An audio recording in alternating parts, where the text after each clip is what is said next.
My object is to find people's real needs, to develop products which are of real benefit to people in whatever way, and to do that at a price that they can afford, to do for 10p what anyone can do for £1. My father was always thinking about the next invention, new ideas. They were pretty much constantly in his mind and always tinkering with the next big thing.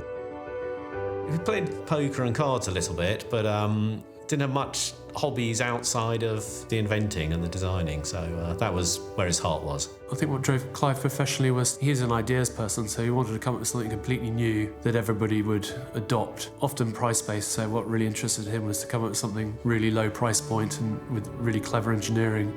That's really what his goal was, to have a product that everybody wanted and everybody needed.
Sir Clive Sinclair, we knew about because he would be on the news. You knew who he was, some great British inventor, but I don't think we sort of realised at the time the significance of what he was innovating in and what it would lead to. One of the strengths of Clive was that he was newsworthy. He could capture a lot of column inches. He was a personality. He was a bit of a maverick. People wanted to know what was he going to say, what was he going to do next, and people interviewed him, people wrote about him, and by attracting and absorbing that interest, of course, he brought business to Sinclair Research. He sold the products through his own persona. Clive started in journalism, so he would write for Practical Electronics or Practical Wireless, and one of the first products he did was actually called the Micro Midget. That was like 1958, which was a predecessor to the Micromatic, but it was a similar thing. It was a matchbox-sized radio, and it took him a while to commercialise, but this product was hugely successful by mail order. Clive had always had a very strong preference for mail order. There isn't a lot of inventory sitting out there, and if you can advertise very effectively, you're giving up less of your profit margin than you are to a retailer.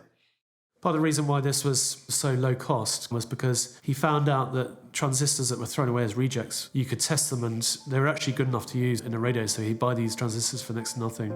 And then hobbyists could buy those, and you buy them by the 1,000 or something, separate them into little bags, test them, and then sell them as tested components. I think the strategy was to make things that were small, make things that were appealing to an audience that we already knew, and make them have better margins built into them. So you had to make them with cheaper components, if you could find them, and make them in ways that would be easier for them to put together, so we didn't have too much to spend on repairing. So Clive used to do mail order amplifiers. So if you wanted to build a say a PA system in the 60s, you could buy one of these electronics kits, get some speakers, and you've got a PA system. And one of his early customers, in fact, was Alan Sugar. So Alan Sugar used to turn up at the Sinclair office. He would buy all the reject amplifiers, repair them, and then sell them on a market stall. And that was quite something because obviously Alan Sugar did his own range of stacking hi-fi, and then obviously Amstrad became a competitor against Sinclair later on. When I first met Clive, it was obvious immediately that he was an incredibly bright guy. Clive always read an enormous amount of technical journals, so he knew what was going on in numerous fields of electronics, display technology, semiconductors, etc., etc. All the technical stuff, he would read the literature and could pick it up very quickly. His bookcase at home was heaving with techie stuff. I know when he designed the Square Eel, which was one of the satellite dishes, he had a book on the kitchen table, 4 inches thick, something like theory of satellite dish design. And, you know, he could read that style of book like a novel. Clive Sinclair started his own company in the 1960s, and his first breakthrough was the small pocket calculator in 1972. The executive calculator, billed as the world's slimmest, lightest calculator.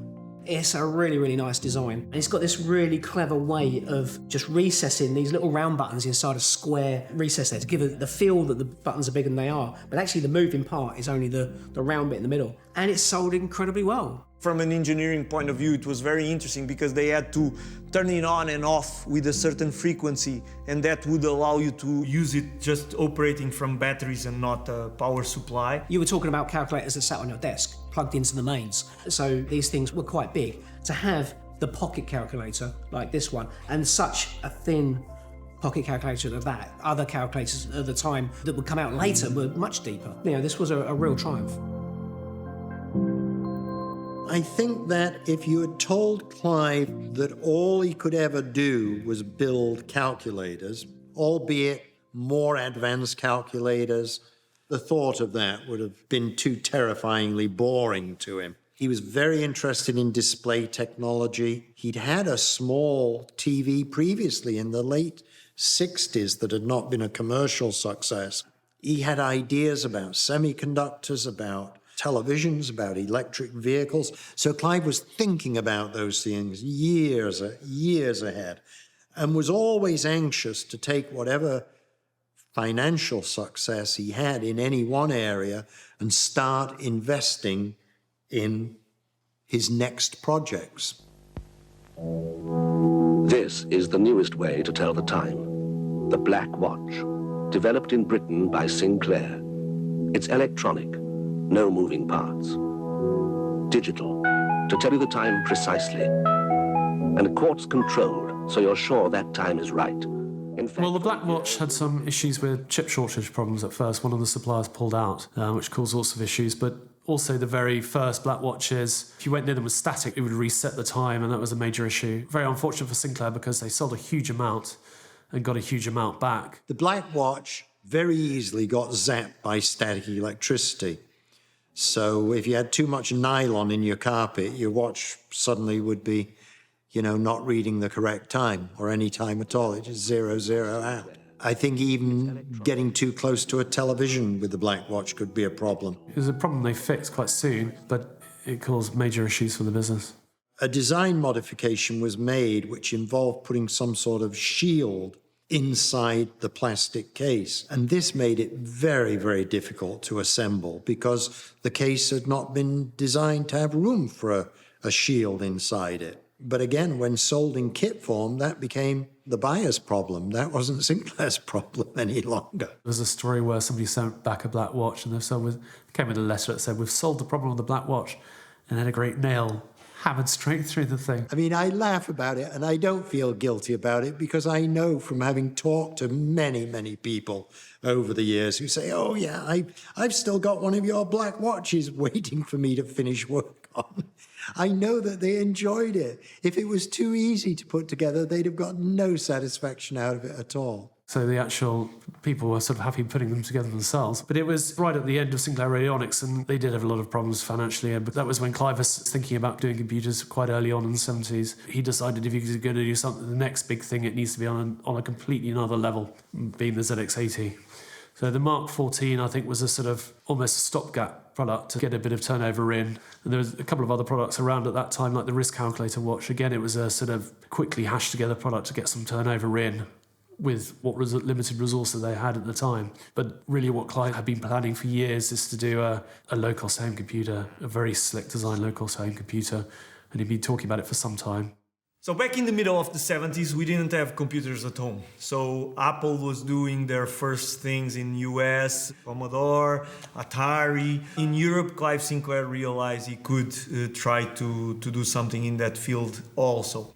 Well, it was a new market which was dominated by the Americans, and where clearly, if the cost could be reduced substantially, the market could be expanded. It seemed to me that the prices then being charged were such that the appeal was, the sales were going more to the small businessman than to the man in the home. They had been designed originally for the man in the home, but small businesses were proving the biggest market because they're really just too expensive for personal use. So I set about seeing if there was some way of really bringing the cost down by a major factor, and that's what we achieved, of course.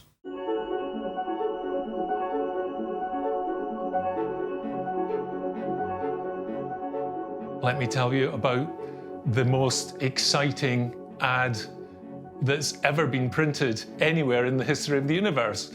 Was that £39 single board computer. And it was just like, suddenly there was something that was like potentially within my budget. And as it happened, you know, it was a full 6 months after ordering it before I actually had it in my hands. But this is Sinclair in a nutshell, wasn't he bringing us the future early? Because there was this amazing chip that we used in the MK14, that we knew that there was a greater level of interest in that because it was called a computer. Clive had a good idea of what was going on with some of those early computers, but basically his method of competing was to steer away from them, never to go head-on against somebody. So his goal had been, well, I'm just going to make something way smaller, way less expensive and affordable to a much bigger mass market. I knew what computers were. I didn't understand how they worked, but there was something about them that I knew I wanted. I knew they could make decisions for you, and that fascinated me. But how it was done wasn't clear to me, how you would program a computer. And I didn't figure that out until I had an MK14. That was my moment of enlightenment, was following the manual for the MK14, getting numbers to go in and stay in. Okay, that was the first part of it, and then discovering that those numbers could represent decision points. It's a very rudimentary design. So you've got this little display here, which is actually the same display as used in calculators. So that's where that comes from. And you had these little bubbles that go over the segments there, so they look bigger than they really are. The little magnifying glasses on each one. Little tiny touch keyboard, nice and cheap there. And it's based around this chip here, which is colloquially known as the SCAMP chip, SCMP. And if you want to program this thing, you're programming in machine code. So you were typing in hex codes here for the opcodes, and you only had that little tiny LED display there to get the results back. You got involved in the assembly process and you've got a much more intimate connection with the product that eventually arose from it. MK14 was a build-it-yourself fun thing with a difference.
So I was born in 1969. What? You? With that face? You look so young. Yeah, 1969. So I was like 11, 10 in 79 when things like the Atari 2600 were dropping. And what we now consider to be the modern video gaming age was starting. And what you've got to remember is this was completely new. I sort of envy my kids because of their youth and the standard of the video games, the quality of what they get to experience now, and the ease of multiplayer and organising your friends and all joining up and running around these incredible worlds. But I wouldn't change it for what we had, which was a perspective of no video games, and then that extraordinary change happening because it was just insane. Ho, ho, ho, it's magic.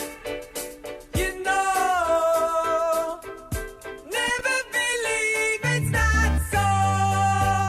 It's magic. You know, never believe it's not so. Never been away, hey, never seen a day break.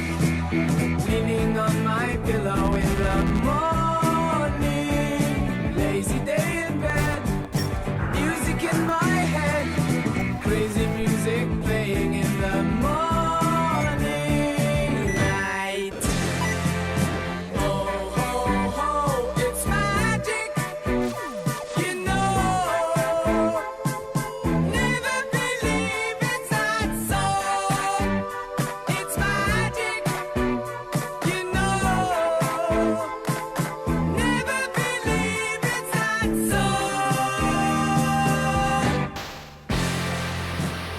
The 1970s was so analog in so many ways. It was so real, you know? G-plan furniture and like very simple food. If your town had a cappuccino bar, it was like living on the Riviera. It was so unusual. From that came the kind of neon, crazy, multicolored world of 80s and computer gaming. It's like being smacked in the face by the Tango character. It's like it was so vivid, multicolored and extraordinary, both in terms of the features that the new world of consumer electronics were suddenly delivering in place of nothing. It was like new, but also the design, the product design that we were getting. So my first memory of owning, not just seeing, but owning a personal computer was the ZX80. And I bought option number 2, the cheaper version, or rather my dad did, which was a bag of parts. And I assembled it with my dad.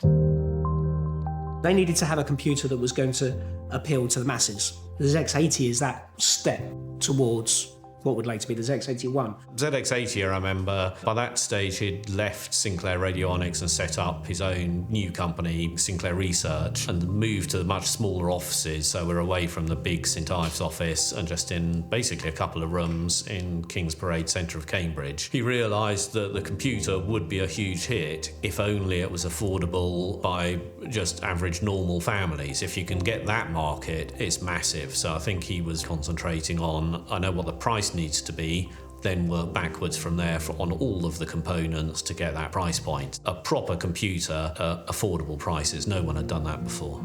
The Z80 chip was brilliant. Zilog licensed the design, so it was available from a multiple number of foundries. So there was competition in the market. You could get the Z80 at really a quite reasonable price.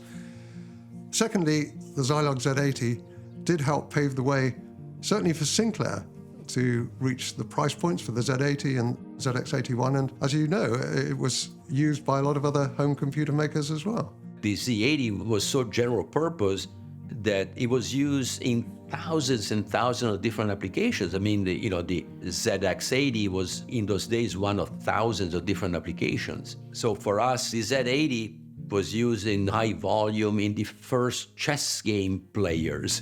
In 1980, when the ZX80 came out, the highest volume application was a chess game that spoke to you. 2, 3, 1, 8, 3, enter. Rook 2-7. The computer voice, it was kind of fun. And they were making hundreds of thousands of those a quarter. In those days, those were high volume applications. Today, you laugh because, with cell phones that you make millions a day, ZX80 is a complete computer, selling for just under £100, and it's supplied with a manual. It plugs straight into a conventional television, straight into the aerial socket. There's no modification of the set. And if you wish to record your programs into a standard cassette recorder. And the great thing about the ZX80 is that although there were computers before that were available to individuals to buy, they cost several hundreds of pounds. We've brought it down to under £100 without any sacrifice. You can learn to program on it and subsequently use it perhaps in your job or at work. The ZX80 is certainly not a powerful machine, but it was a very influential one and a very popular one. It was also very influential on Jack Tramiel. When Jack Tramiel decided that he wanted to do the VIC-20, it was essentially because he'd had a trip to the United Kingdom and he'd seen the ZX80 and he'd seen that this computer was being bought by people and sold at a very affordable price that wasn't making a loss. So he went back to his people and that was his famous phrase, "We want to produce computers for the masses and not the classes." It was white with a wipe clean keyboard, and white has a real 70s science fiction association. The ZX80 is straight out of 2001. I got it and I remember thinking it looked pretty futuristic. And I remember showing it to a friend of mine saying, "Do you believe this is a computer?" And he's sort of looking at it going, When I saw the ZX80 for the first time, I was astonished because the computers I'd been used to from nearly 10 years earlier, you'd need to load up the programs with paper tape, then you could run it. Whereas the ZX80, you connect it to the TV, you plug it in, and it just works. It sits there waiting for you to type things in. And I thought, well, you know, where's the paper tape reader, the punch card reader sort of things? So I had a friend who had a ZX80. That's where I first started dabbling with programming at home that wasn't at the school or anything. I adored it. I coveted it. I really, really wanted it.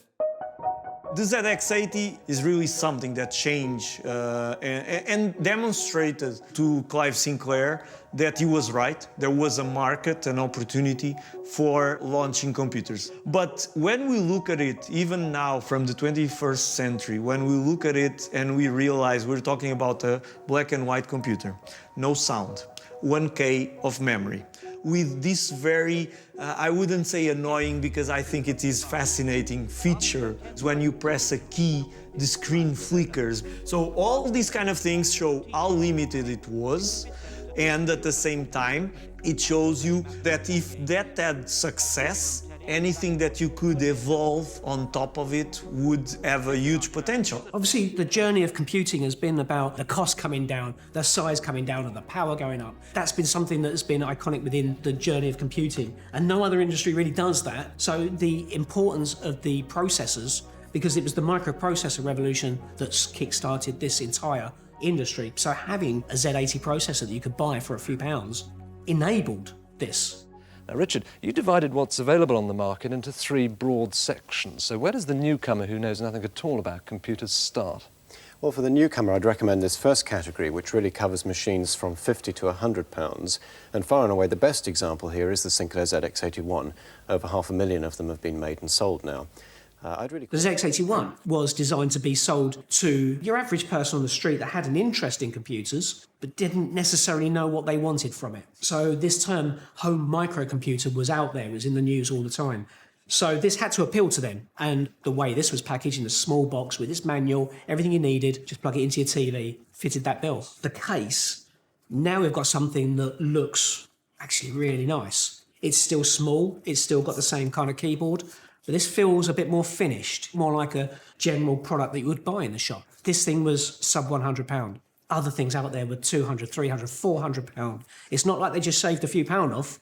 This thing was really, really cheap in comparison. These were in boxes on the shelves in WH Smith's and Boots and places like that, and people were picking up those boxes and saying, "I'd like to buy one of these." That hadn't really happened before. You know, this was one of the first machines to be doing that. So when you opened that box, you wanted to see something that looked the part, like a piece of consumer electronics. And it did. And you could code it. And to begin, there was no software, you could just write your own. And an awful lot of people have started to buy these Wii computers in order to learn to program, not to play games or anything like that. Same with Spectrum. And the point was, the price point was accessible to poorer families who could never have afforded hundreds of pounds on a personal computer. Clive Sinclair, I didn't really know anything about him, but all I knew about was that in the magazines there were these little adverts for a ZX80, a little advert for a ZX81. So eventually I went, yeah, okay, that I can afford. We were all in our mid-teens, so we were all just beginning to get into this whole idea of home computing. When I started with the Sinclair ZX81. I like to talk when I give speeches about what that meant to be trying to make a game in 1K of memory, and then show how we went from 1K to 16K, and how mind-bending that was to go 16 times more in one leap. It was such an enormous leap that people started making things like flight simulators, and I showed them screenshots of the Scion flight simulator running in 16K. But then I show them the eBay logo, and I go, this eBay logo takes more than 16K. And so in the space of that eBay logo, they wrote an entire flight simulator. It starts to put it all into perspective, and people go, I get it. It was such an amazingly different time. We looked at what everybody else was doing and what had gone out there, and we would try to figure out how it was done. But we didn't know whether something was possible or not possible until we actually went and did it. So we were never stymied by can't be done. It was always, how can we do it? ZX80 and the ZX81 gave rise to that scene where you could create your own gaming invention, record it and distribute it.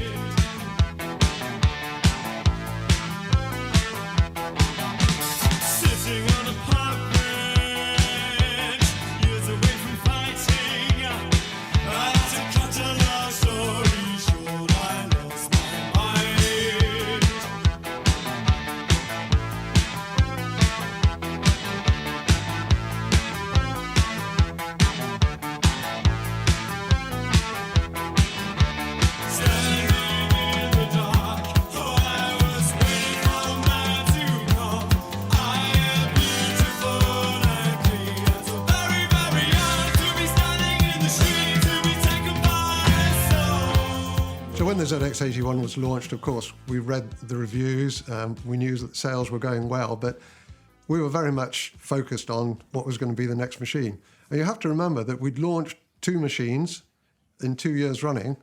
We knew that in 12 months' time, the whole world, the market, all the ZX80, 81 fans would expect a new model. So yeah, we were very much heads down. And I was starting to think, together with Jim and Clive, what sort of a machine would this be? So we knew we had to launch something at the 1982 April exhibition. We knew that it had to be better for games players and also better for those that wanted to learn programming. So we decided we needed color, we needed high-resolution graphics, we needed sound, and we needed something of a moving key keyboard. So those were the basic specifications. Regarding the name, I think probably everybody assumed it would be ZX82, one a year, but we quickly realized that we were making a rod for our own backs. As soon as that was launched, of course, then we'd be expected to make another one 12 months later.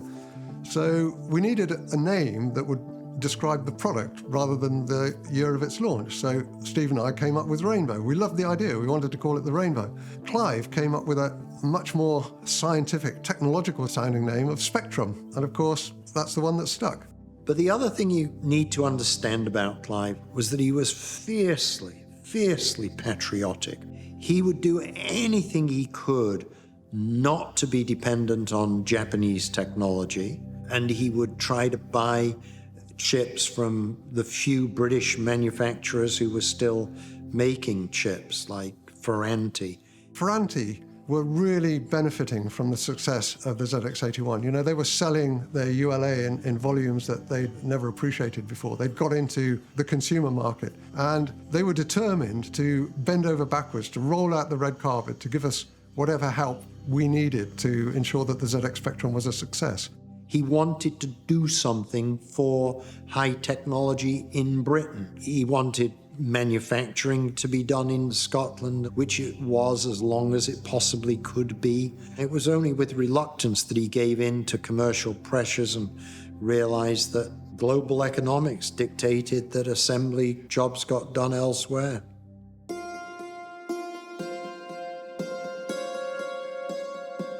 The Spectrum compared with the ZX81, right from the off, it was going to be colour. For games, colour seemed essential and better graphics, so that needed different hardware. It needed extra software to deal with the fact that pixels had colours associated with them.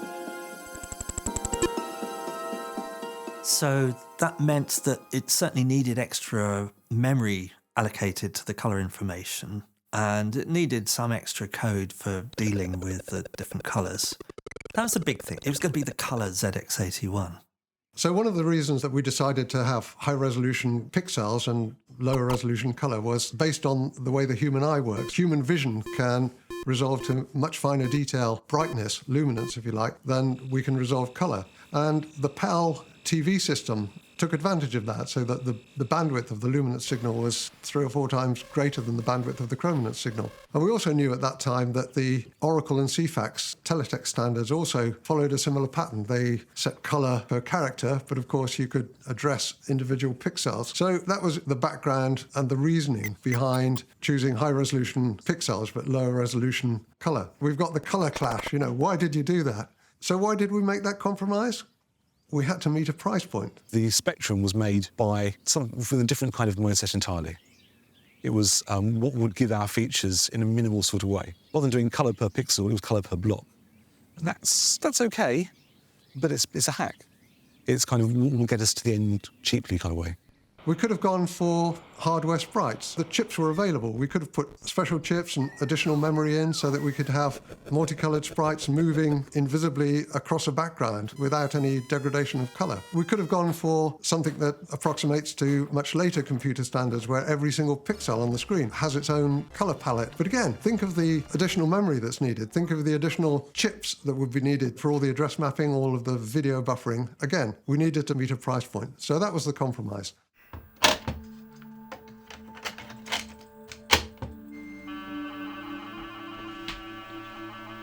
So it used cassette tapes for storing programs, and that had been a bit crude on the ZX81. So on the Spectrum, that was much improved. You had headers so that the programs had names and you could look for the one you wanted. And when you're loading from tape, there are lots of signals coming through. And in the Spectrum, we found if you fed that through to the TV display, they're pretty patterns, but you could also see what was going on. Sinclair didn't want to sell you a cassette deck that you didn't need because, again, it's a huge piece of money on the end of the price. So let's use something that's already out there. The home cassette recorder, everybody had them. This was all about getting it into the hands of people that may have been on the fence and may not have got into computers at that time by keeping it cheap. Steve and I joined Clive for the launch, and I have to say I was blown away by the popularity. I knew that we had something special. For the whole morning, the crowds were 4 deep around our stand. Clive had offered that first 1,000 people to order a Spectrum and offer cash would get it with an accelerated delivery time. People were just queuing up with money to spend. But it wasn't just the volume of interest, it was also the level of detail. We were behind a couple of teenagers and we just listened. They enthused about the ZX Spectrum, which was great for us. But what amazed us was they knew every single detail of the spec. It had only been launched that morning. It had been a secret the day before, but they'd absorbed everything and they were interested in it. The release of the Spectrum changed the nature of the UK games industry because with the ZX81, it was still a little bit geeky and a little bit hobbyist, but with the Spectrum, all of a sudden you had kind of mass market products. The look of the Spectrum really was driven by necessity because the whole drive behind it was to create a computer as cheaply as possible for the masses. So the Commodore 64, which did look like a proper computer, obviously retailed for a lot more than the Spectrum ever did. The Commodore 64. Remember, it costs less than £230, and don't forget, it has the enormous memory. And I think as a result of this necessity, they actually, whether you call it by accident or design, they actually created something that became uniquely iconic because it did look different from everything else. I remember just being really struck by the form factor and the design. I've always loved things that look like the future, but I remember the BBC Micro just being this chunky, clunky, noisy, sort of beige but yellow by the time it hit our classrooms, machines that weren't that attractive. So the ZX Spectrum for me was a revelation because it was so slim. I couldn't understand how it was so slim and sleek. The little rainbow on the side, I sort of never understood what that was for, but I presumed it was because then the games would be in colour, And the buttons just felt nice. So I felt like it was something you could probably put in your school bag. Clive worried a great deal about how things looked. The external appearance was always very, very important to him. And he surrounded himself with very, very good designers. Rick Dickinson, that came on to design most of the computers, was just a brilliant guy at translating what Clive wanted. And this is one of the things that I think people miss. For me, Sinclair, it's not about his knowledge of electronics. I relate to him because of his talent for product design. The product design that he brought to everything he did was something that, until Apple came along and Steve Jobs, I can honestly say I'd never seen. I thought it was the coolest thing I had ever seen. And in a way, I still do. The more I look at this, the more I can sort of smell my bedroom. I don't mean that in an unpleasant way. I mean the atmosphere, although I was a teenage boy, I just mean that kind of, you know, sort of red curtains there, a Meccano-style bookshelf over there full of my James Herbert collection, bunk beds over there, little white MFI computer desk here with a black and white telly there, and then this little thing here like that. I mean, that is mad. That's where Sir Clive Sinclair's understanding of form, the emotional connection we have to objects. There is something in our genes that brings an emotional connection to certain shapes, objects and colours. Regardless of what goes on under the bonnet, that must be one of the most iconic designs of the 20th century. And it is, isn't it? I mean, in terms of its impact, but just in terms of its...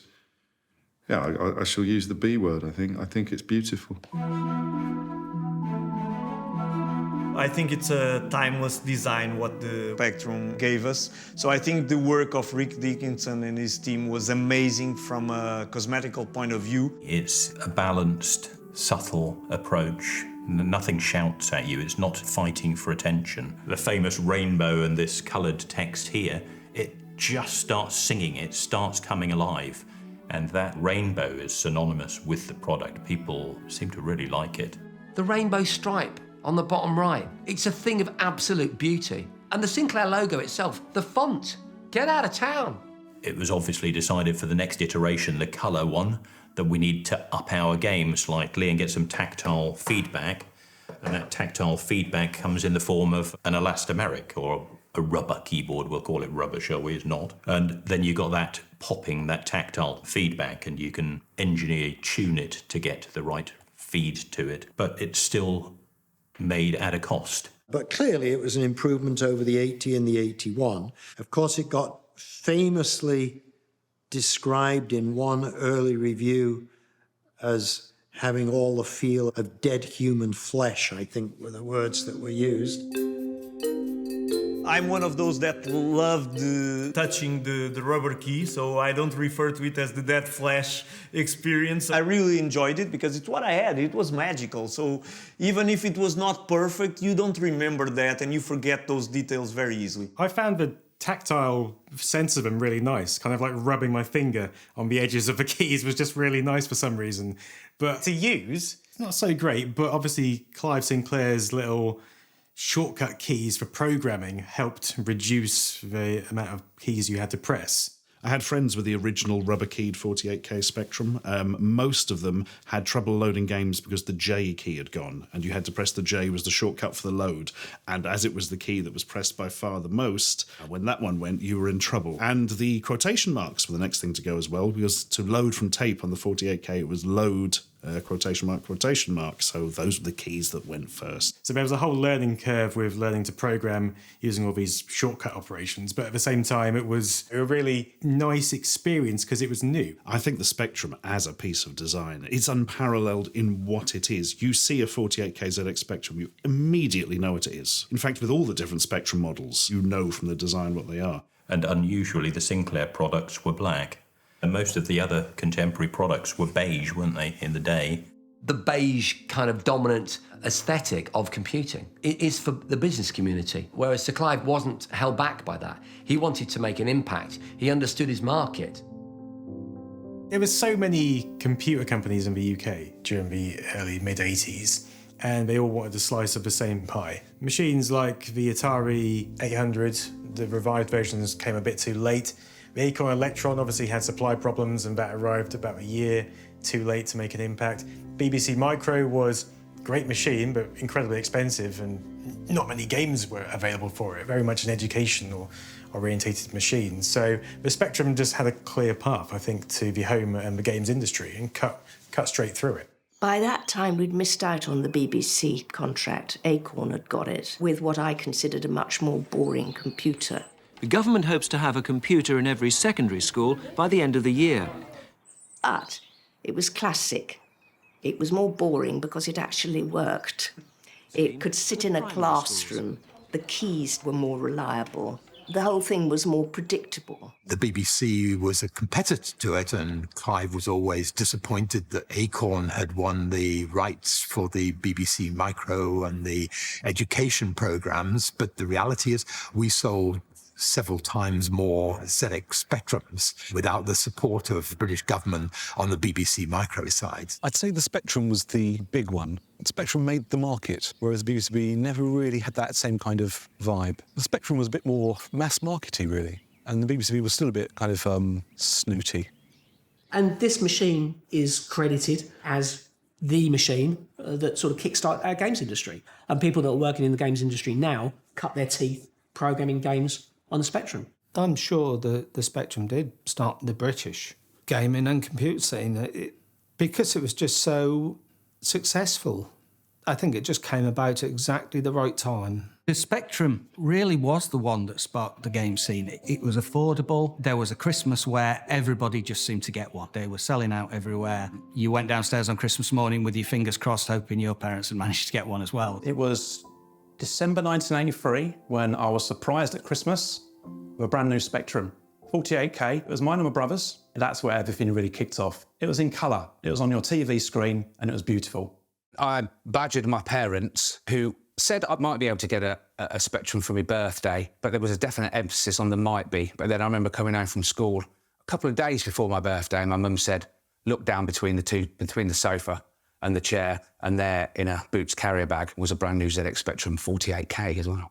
I did one of these kids go mad things, like it was mine and there it was, and I couldn't believe it, and I was like, wow. And then I set it up then, obviously, and then was on it off until my dad came home from work and said, right, I want to watch the TV now. I really wanted to get the Sinclair Spectrum. And so I had a very strange thing happen to me. My grandmother, I was at her house one day and she said, I want to talk to you. And I'm like, okay. And she goes to me, I'm getting pretty old now.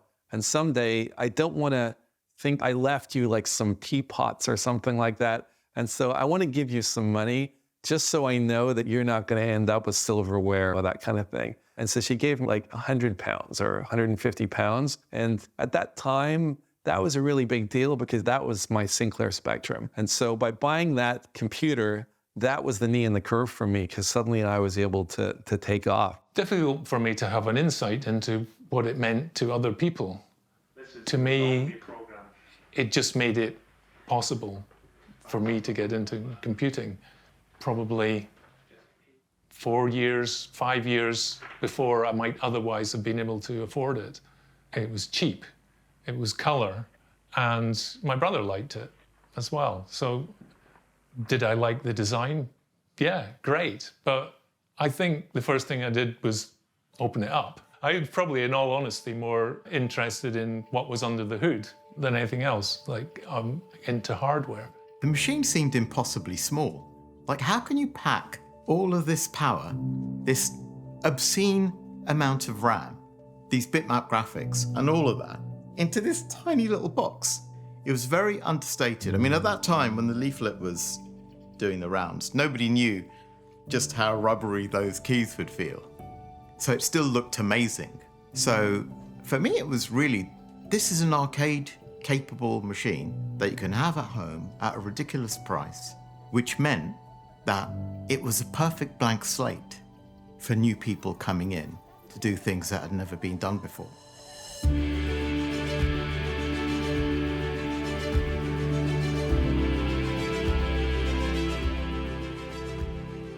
The Spectrum was incredibly important because up until that point, whether it was the ZX80 or the ZX81, they were black and white, they didn't have proper keyboards and so on. And here we had this product in either 16K form or 48K form that had memory to go with it. So we had for the first time in the Spectrum products which you could actually do something with. And what most of the software developers decided, here was a games playing machine. So the ZX Spectrum became the doyen of the developers of computer games. And it was the games playing that really made the Spectrum the success that it was. The Spectrum was there at the time when it was affordable for parents to say, OK, as a main Christmas present or whatever, yeah, we can stretch to that. And I think that was the opening for many, many kids to get not into just games, but into fiddling about with basic programming. And it meant, because of the limitations of the Spectrum, the programmers had to be really, really creative. Stars in your eyes, little one, where do you go to dream? To a place we all know, the land of make-believe.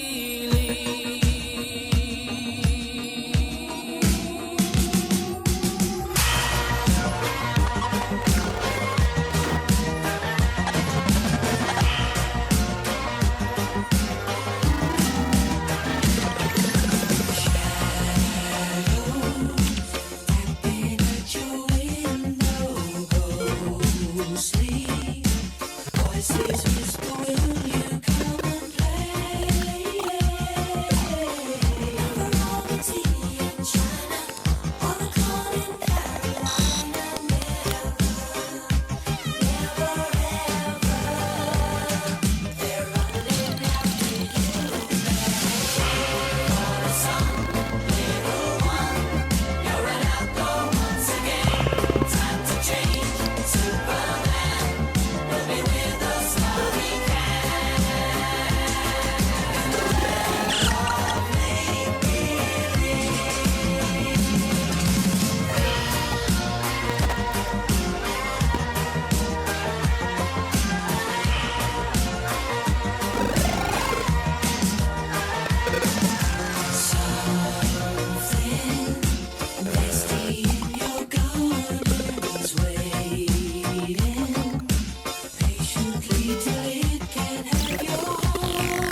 For an aspiring games developer, for someone who's interested in that sort of thing, the Spectrum was ideal. You go to a shop, you pick it up, you unbox it.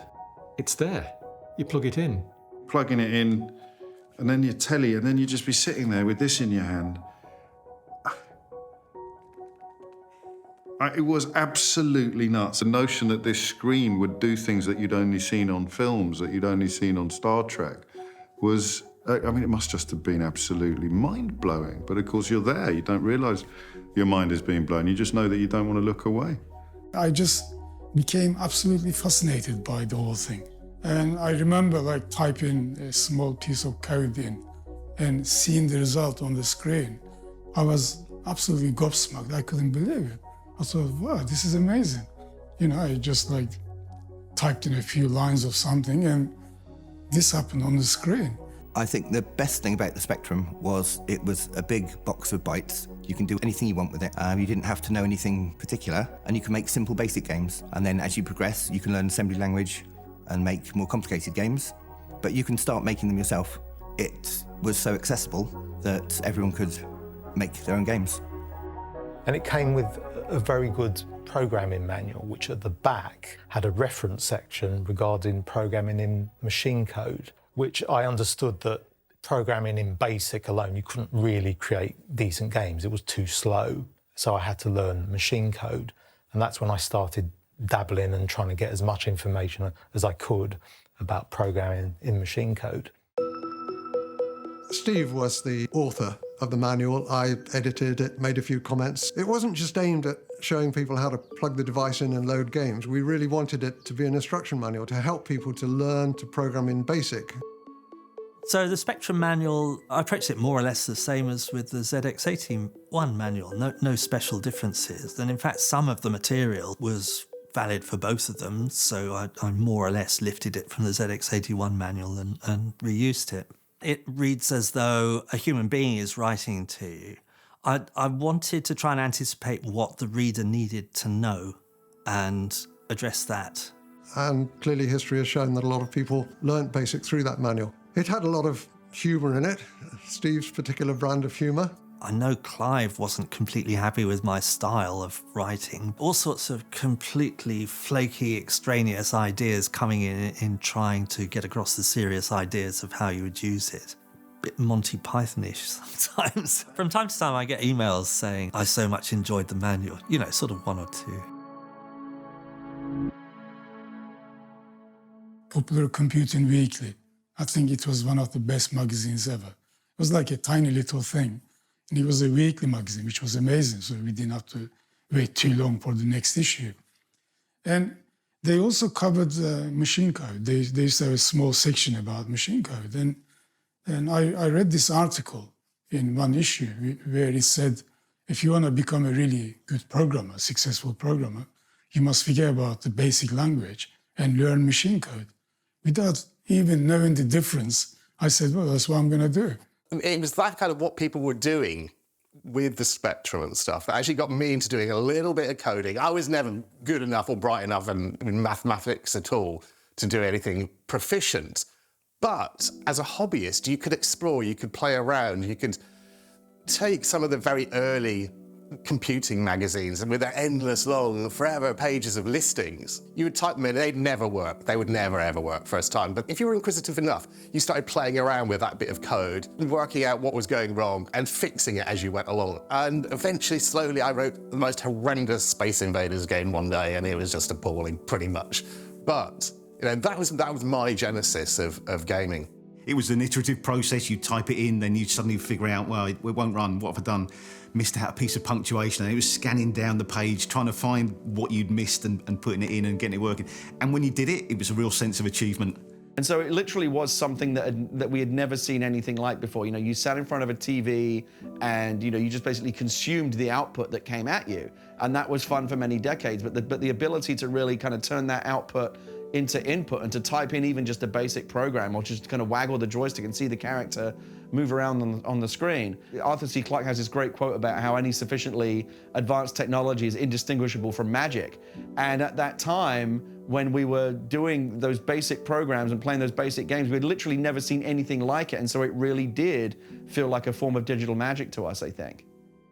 Sinclair was still at the stage of the product life cycle, which all products have, where it was still being really targeted at the people who don't really mind if it works. They just like to tinker around until it does. And this stage of the product life cycle is early adopters, innovators. And when he was targeting those people, Clive, he was happiest. Developing games on the Sinclair Spectrum in the early days was a little bit difficult, a little bit unreliable. I had a 48K Spectrum with dual ZX microdrives, and these were amazingly primitive devices. Yeah, these little microdrive cassettes which had this endless loop of tape going inside them. The microdrive was inexpensive, it attached to the Spectrum, it had the right capacity, it had the right speed. Essentially, it was a cassette head. I mean, that was one of the beauties of it, is that Clive had taken some readily available components, which were high-tech in themselves, and leveraged it in his concept. It's actually surprising how reliable they were, considering how basic the technology was. The cartridges he put in, either you got a reliable one, which you could use a lot, or you got an unreliable one, which you really had to throw away after a while. It was that hit or miss. I didn't have too many problems developing. It wasn't very fast, but it did work. I don't know how well the microdrive did fare in the market. It's a very, very flimsy piece of tape. If it doesn't go from one reel to another, it goes round in a spiral on itself, so it has to slip past itself, so that there has to be some wear and tear. When I saw the adverts for microdrives, they seemed to be the answer for the Spectrum, because it seemed to take ages loading and saving tapes. There were these little gizmos which were going to be like disk drives, and they had tiny little cartridges that you could put in. But I had so much frustration in trying to make them work. I really got near to crunching it with a hammer. I really did feel like doing it, but they went back to Sinclair, and I actually got my money back for those, and I said they're not fit for purpose. One of the other problems we used to have was Spectrum overheating all the time, especially when you had your gizmos on the back. I heard of people kind of standing a glass of iced water by them. We used to use fans in the office for a while, but we used to find that switching on and off the fan sometimes could make your machines crash, so those weren't terribly popular. In the end, I bought another keyboard for the Spectrum and threw the rubber keyboard away, and the circuit board from the Spectrum came to lay right inside the other keyboard, which gave it a lot of room, and that's how I spent most of my time programming, so that the rubber keys didn't last sort of more than a few months. This is the Spectrum that Ant Attack, Zombie Zombie and After Mask were written on. And conveniently, the top will come off, and there's my little modifications that allowed mapping the softy in. That was a way for me to connect the softy to the Spectrum. So the advantage of having your work on another machine where it'll stay pristine, even if this crashes. The beauty of the Spectrum in regards to that experimental approach was that it was a beautiful blank slate. It was a block of memory, a block of screen memory, block of attribute memory. Here's a fast processor, off you go. That was it. That's all you had to work with. So you had to fashion everything from those raw ingredients. Especially on the Spectrum, because you didn't have anything, no hardware, sprites, no nothing. You had to do everything. You had to be really creative technically. All those limitations allowed people like me to try unlimited things. I always knew the computers for having fun and entertaining people. By the time the Sinclair Spectrum arrived, it was patently obvious they were for only one thing, and that was making interactive movies. Of course, not only did we have moving stuff on a little screen, it had colour. This was a toy shop, just like Orson Welles must have felt when he had free reign. And if this was going to be my Orson Welles moment, let's make Citizen Kane. I thought, yeah, we can do this now. We've got a Sinclair 48K ZX Spectrum. Let's go make Citizen Kane. So I feel I could make movies in 1982. Oh boy. Now, I'd seen a couple of 3D games on the ZX81. A little game with a Tyrannosaurus Rex running through a maze was one that I remember. And I thought you could do this with the kind of shoot 'em up. If you kind of had spaceships and you were flying into the game.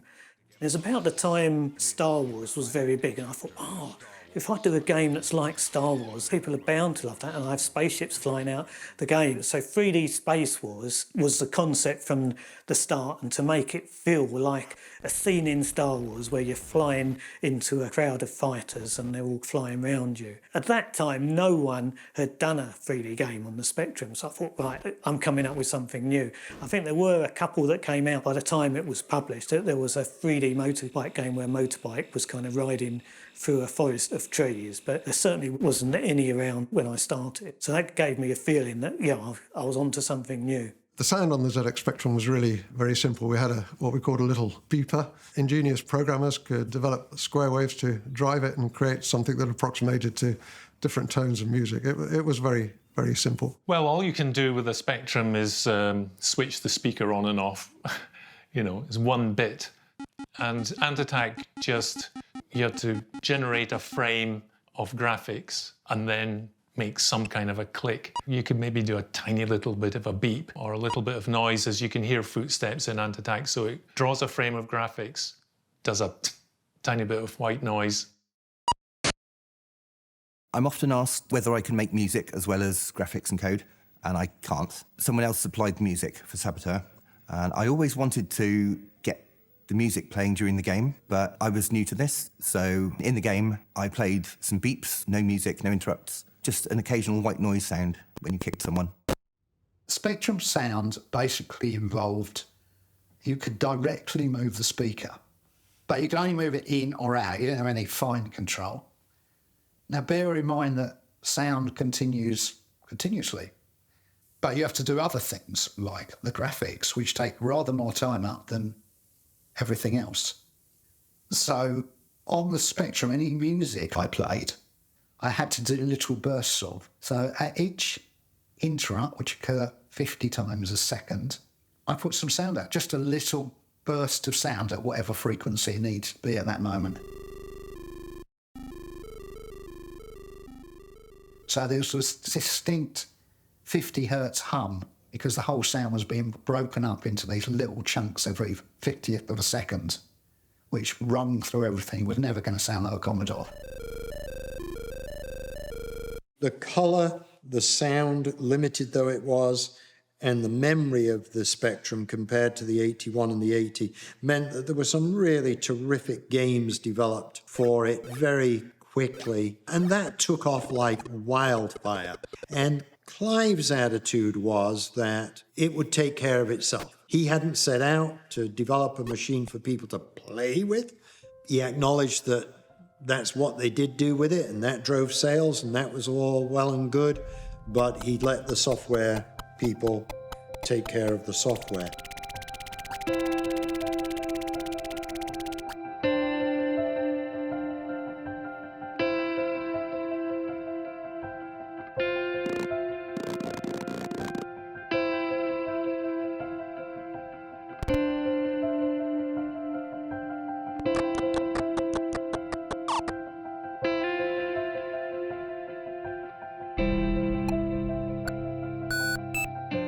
So I think for a lot of people, their first experience of video games was going into the arcade.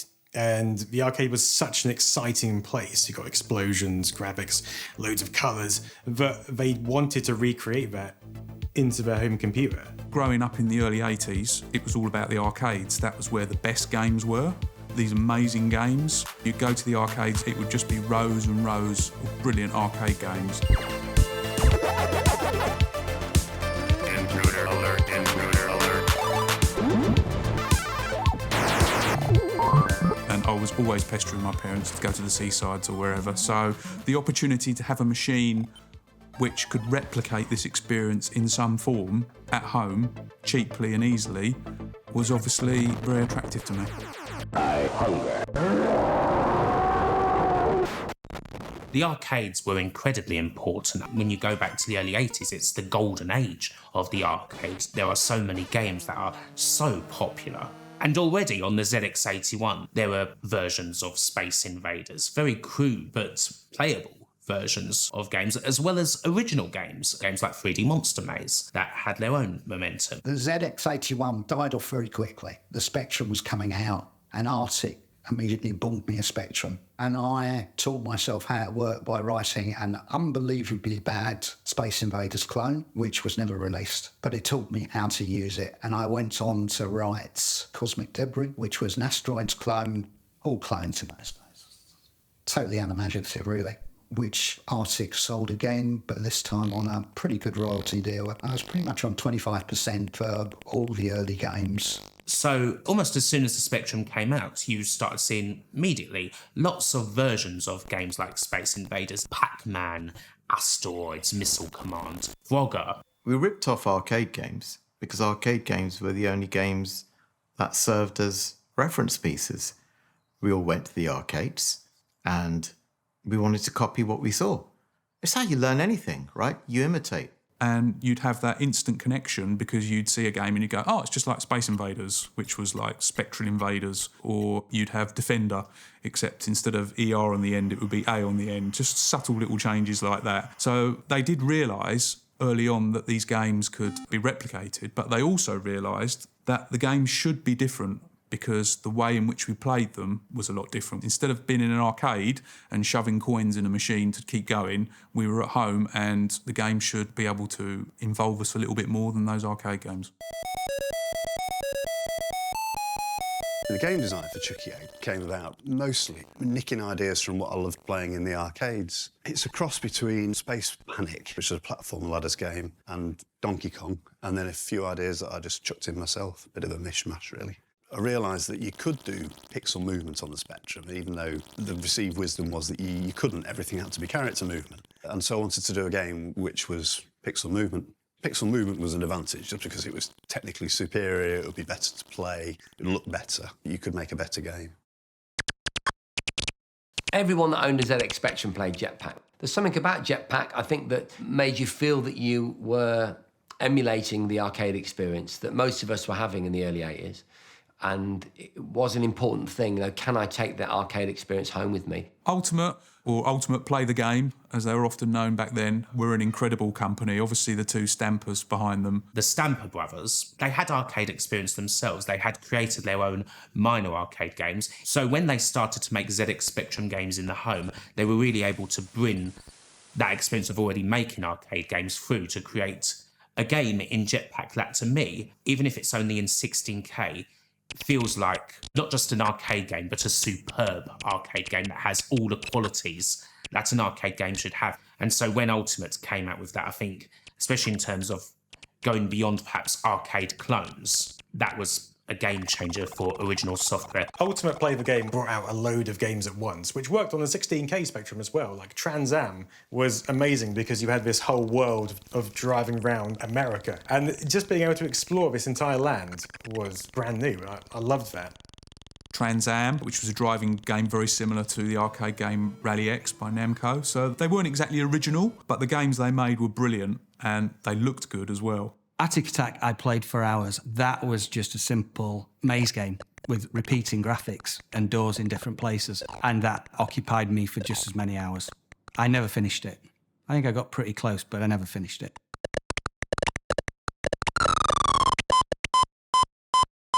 I think Ultimate was the one that you went for quality. Jetpack, Lunar Jetman, Sabre Wolf. It wasn't just the game, it was the box it came in as well. And they were the ones that you wanted. They were a little bit more, but they were worth waiting for and worth saving up for. To really kind of justify the £9.99 that these games were selling for, you really got to kind of up your game. Look at the beautiful artwork on Night Law and Alien 8, etc. And the kind of expensive looking black box. Is this something you wanted to own and touch, as well as the game itself? Plus, as well as that, you knew you were buying a quality game because it's Ultimate Play the Game.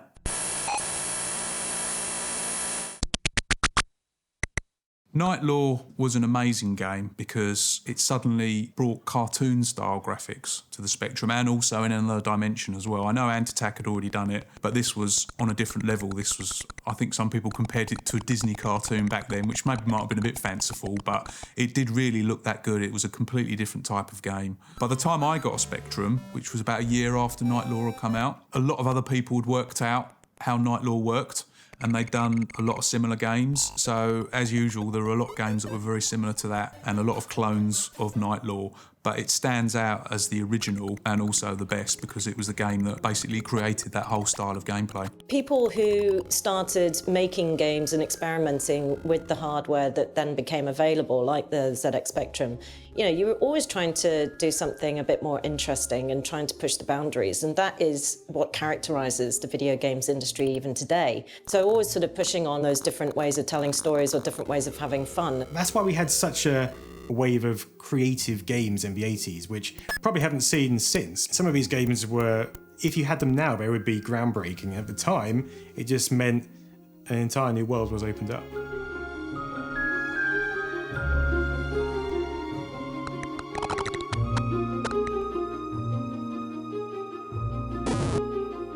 Manic Miner, when that came out, definitely felt like a level ahead of a lot of the other games that had come out of the Spectrum. I mean, it was quite inspired by Miner 2049, or a game that Matthew Smith really loved. But the way that the game was created, it was created in a way to appeal to everybody. The reason I find Manic Miner being such a classic is the fact that you're always in peril. All the baddies are on screen at once, and there's about 8 of them on most screens. So in that little bit of screen real estate, there's peril, like, at every point. Manic Miner was a genius game. Matthew Smith was a legend. First level, the perfect entry into any platform game.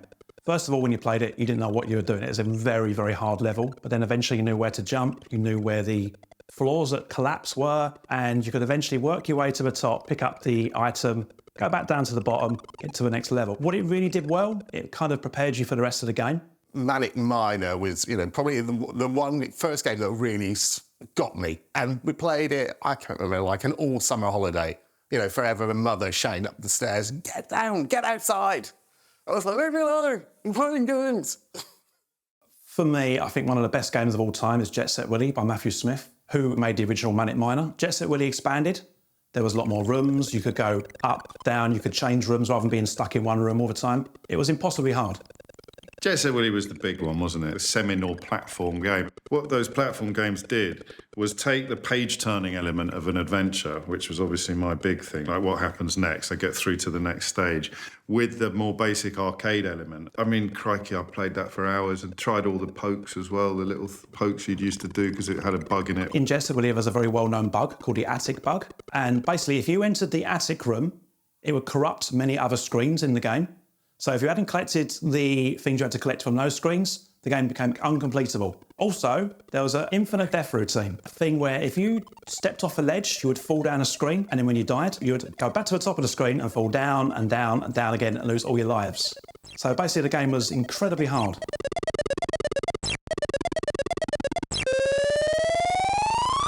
Really, it gave the tools of production to the hands of millions, and you made your own fun, and it enabled you to kind of get your head around, okay, well, this is a set of instructions that I need to give this machine. Let's see what I can do. It just fed that curiosity again, that creativity, that creative spark. That's what drives innovation. It's what drives curiosity and creativity. There was a massive variation in the type of games we had. So instead of one company making 10 games that everyone had to play, there was so many different things. It appealed to so many different people. So someone who likes football games, or football, would like football games. Somebody who likes maths might like a puzzle game. So it caters for everyone. Other computers have as well, but this was cheap. It was in everyone's houses. It was colour. It's beautiful. The Spectrum for me opened my eyes to art in computer games. I found it fantastic and amazing. The colour, the things you could do on screen, it was really basic at the time, and the way the colours worked on the Spectrum meant you couldn't have individual colours or individual coloured pixels, but it kind of almost made it like a challenge to create things that did work within those boundaries. So if you've got two colours moving in front of each other, then you could still only have those two colours on one square, where really you should have 3, but that is impossible.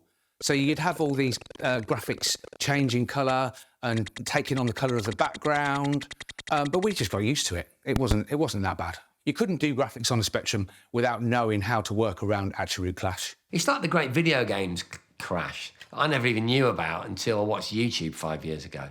But I'm telling you, what colour clash, really? What? I don't know what you're talking about. And I don't care. I mean, I was just discovering girls, breakdancing, and computer games. Do you think I'm going to care about a colour clash? This is awesome. It was my opportunity to do what I couldn't afford to continue to do in the arcade. I could spend all day and all night doing this. Colour clash be damned. The amount of games that we used to get through was just incredible. There were so many that we played for 5 minutes, some we played for hours, some we played for days and days and days and days and days. There was a whole genre around that time of things like Jet Set Willy, Manic Miner, Monty on the Run, that were just so good at gameplay. They had so much in them, so much to look at while you're playing as well, and could be so frustrating to just get that jump pixel perfect. Daley Thompson's good at track and field. Daley Thompson's good at track and field. Daley Thompson's good at track and field. Daley Thompson's good at track and field. Everybody, come on. Just me then, yeah. And that's a real thing, and I remember that from the playground. Daley Thompson's Decathlon, to me, I was a massive athletics fan as well.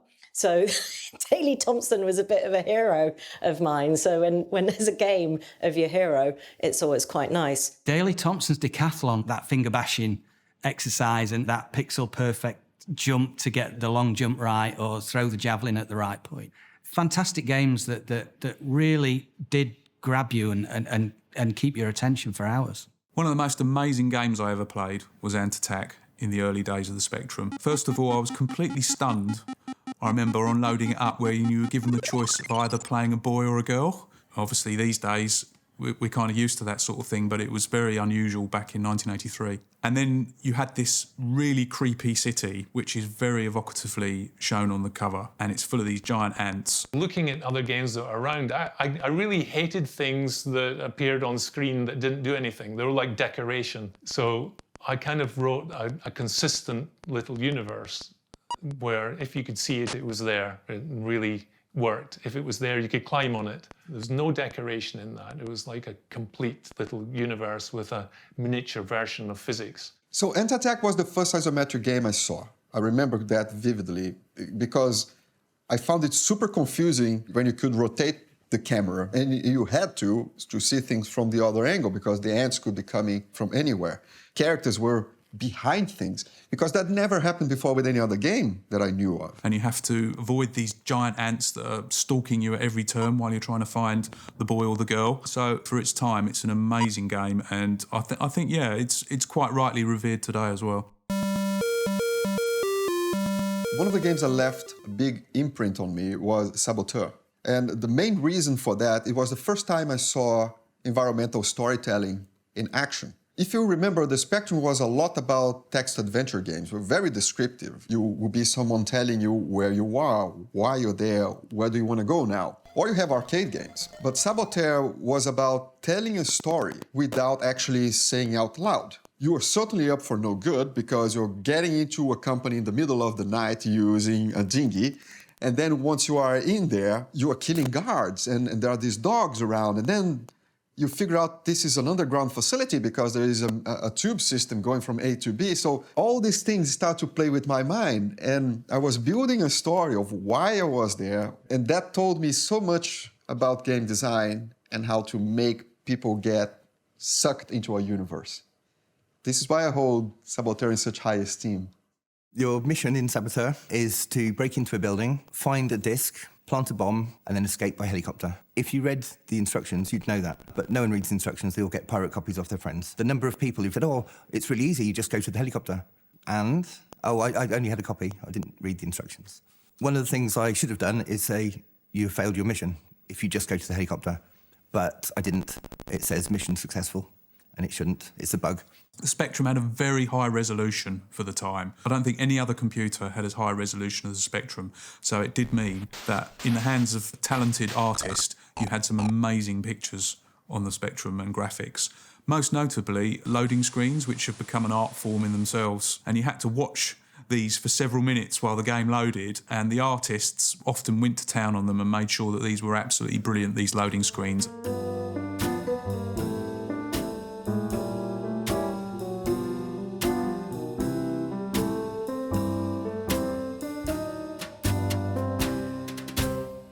Well, a loading screen would be for someone to watch while the game loaded. If you loaded a game without a loading screen, you're sitting there staring at a black screen for 5 minutes. And even though it did add to the loading time, it was part of the package. I always try to base my loading screens on the artwork, so I'd interpret the artwork of the game on the screen of the Spectrum. So I always think it was just like a little bit of extra detail that didn't have to be there, but gave you just something to look at and something that looked pretty while you waited for 3 or 4 minutes for the game to load. Now, what happened with me, I was still at school at the time, and an early sort of proper video game developer in Manchester called Binary Design. I came in, work experience for a week, and as I could draw graphics a little bit, they said, draw a loading screen for this game. So I sat down and sat on the Spectrum, plugged it away, drew a loading screen. And they said, oh, that's quite good, that. This is like Wednesday now. You're here till Friday. Could you do another one? We've got this other game. Could you do a loading screen for that? Yeah, okay. Got to Friday. Do you think you could stay for another week? We've got a load of loading screens. And I said, well, I'll ask me mum, phone the school up. Stayed for 2 weeks. I just did loads of graphics. Some of the loading screens were beautiful art, like the covers of Crash. A loading screen would come up, which served no purpose at all, except aesthetic pleasure in the 6-minute or 7-minute pause waiting for the actual game to kick in. And again, it was on your telly, and you'd put it there. You'd put it on your telly. And there it was in glorious Technicolor, winking back at you. It was like nothing else before or since.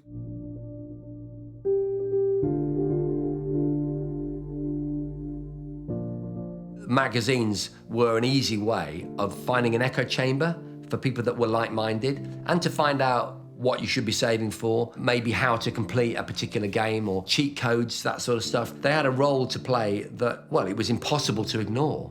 There was a real kind of window shopping thing as well, being able to understand what was coming, when it was going to be available, how much it was, to fantasize about having that, put it on your Christmas list, on your birthday list, whatever.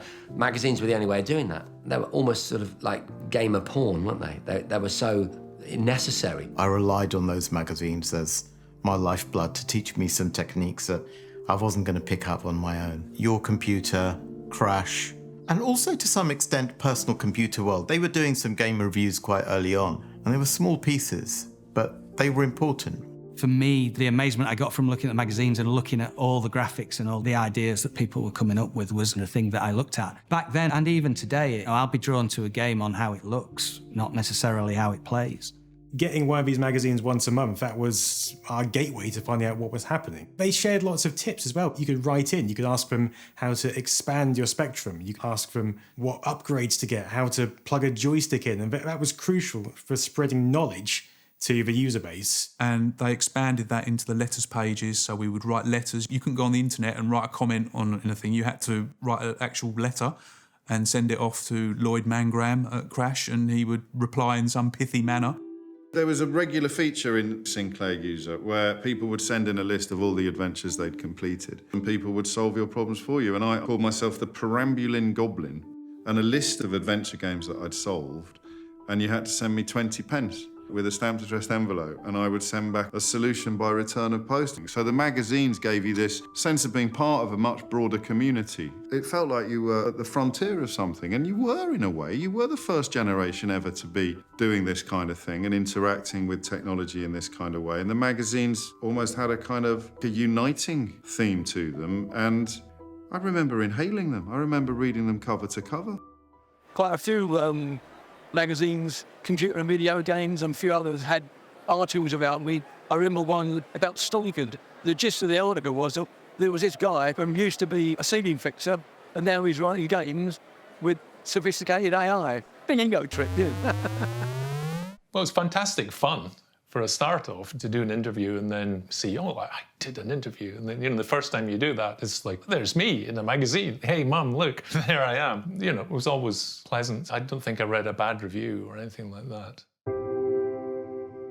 I spotted something that looked a bit wilder, had this incredible, bright, colourful, crazy, fantasy almost cover, and it was just called Big Bold Crash.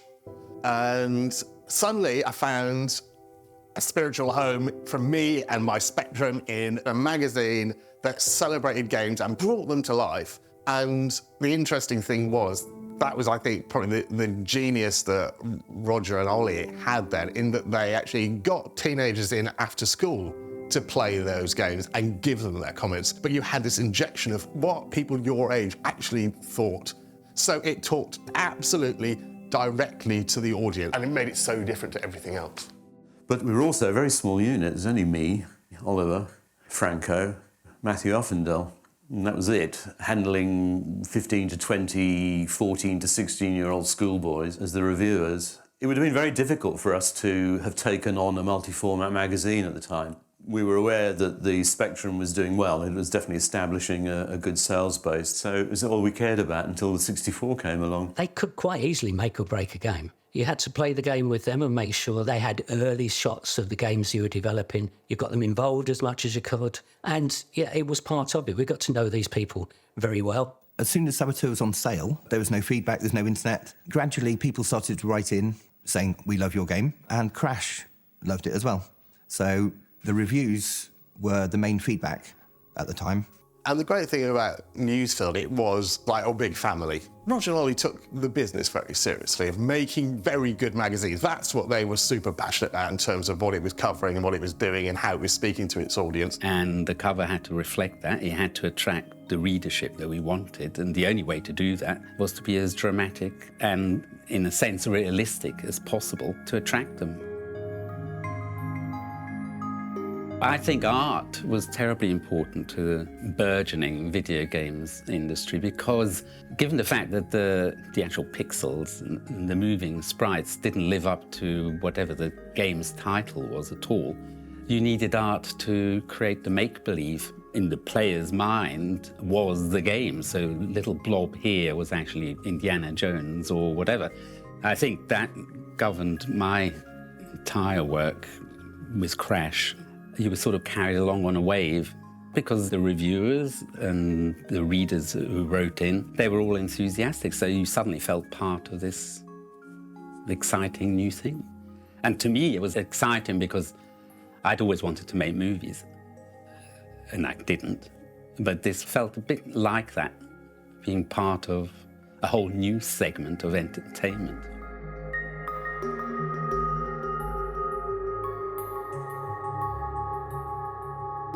Spectrum was like a big bang, really. It really took off from every point of view, really, from the number of games coming out, the quality of those games coming out, the companies that were getting started, and those companies were smarter in terms of knowing about how to get their games reviewed, wanting to get their games reviewed, advertising and marketing their games, and improving the quality of their games. So it really was a big bang.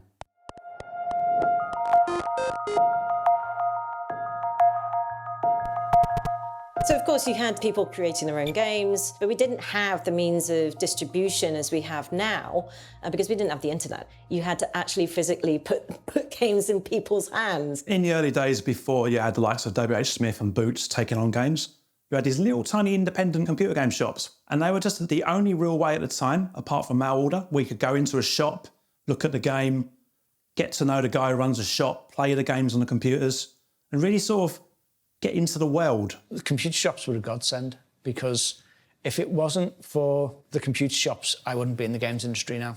When I went in and said, do any computer companies come into the shop? Yeah, I said, can you get me a phone number?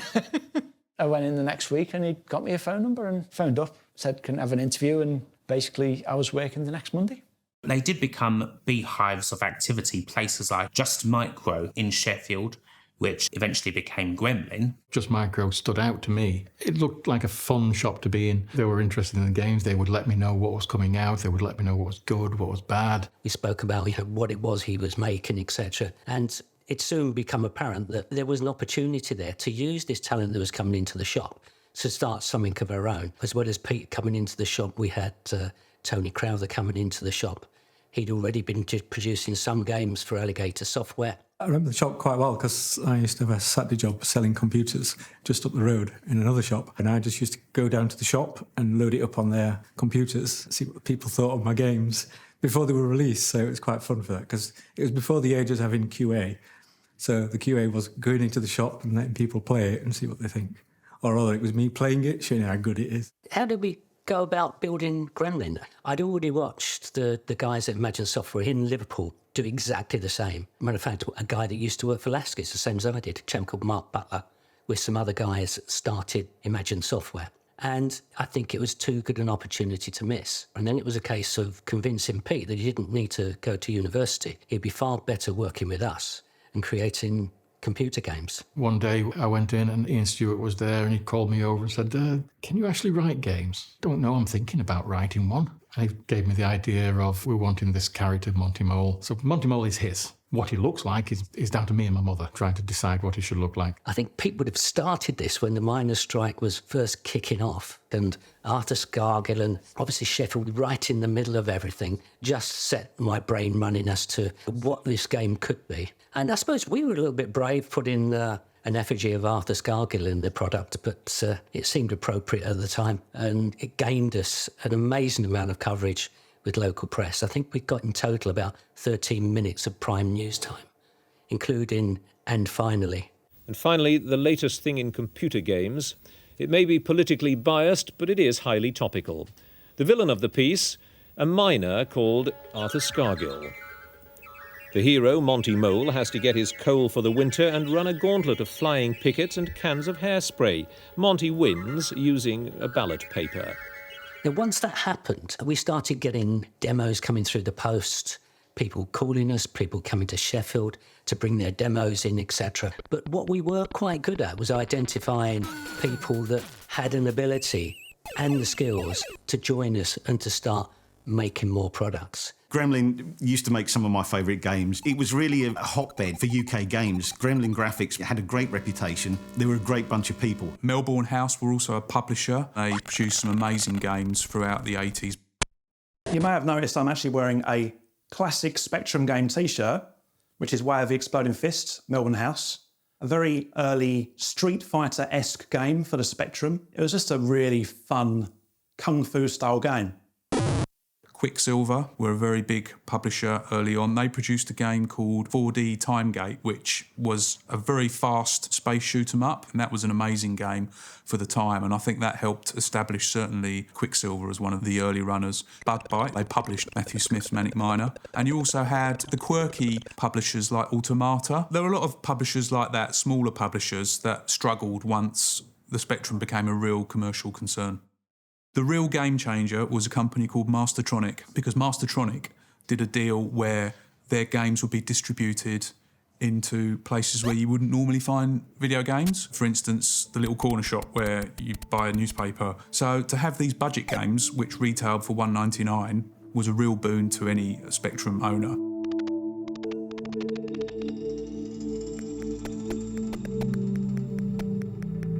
There's your classic Mastertronic game. This is called Tank Tracks, £1.99 from a place called Top Fair, which I don't remember. I'm sure that's gone by the wayside. And very basic, cassette tape, instructions, £1.99, who cares? Brilliant.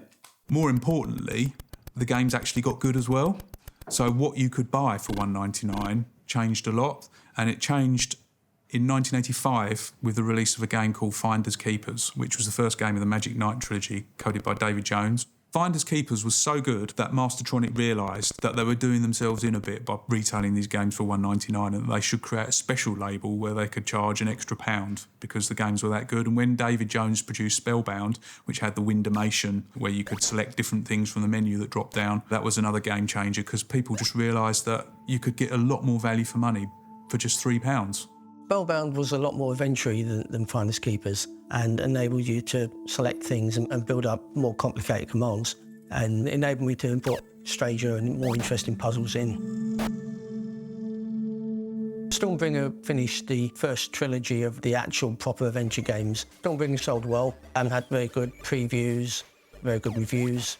Even with Stormbringer, I was still a bedroom coder, but it was a bedroom in the house I bought from the profits of the previous games. And all of a sudden, I think people realised that you could produce these games on a budget, sell them on a budget, and make a lot of money, sell a lot of units, and the games could actually, crucially, be quite decent as well. Like when Codemasters formed, they pretty much made it a rule, you know, we're just going to sell budget games because it turns out a lot of people are interested in that and we can make a lot of money doing that. And they did. Games like Dizzy, Professional Ski Simulator, Grand Prix Simulator, BMX, actually very playable games just for a couple of quid.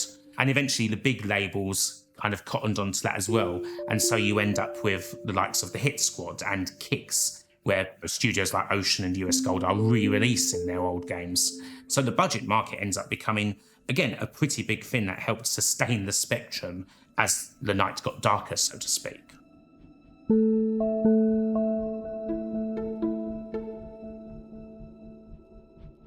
It did become obvious to me that software was so important to the Spectrum that we shouldn't just leave it up to other people.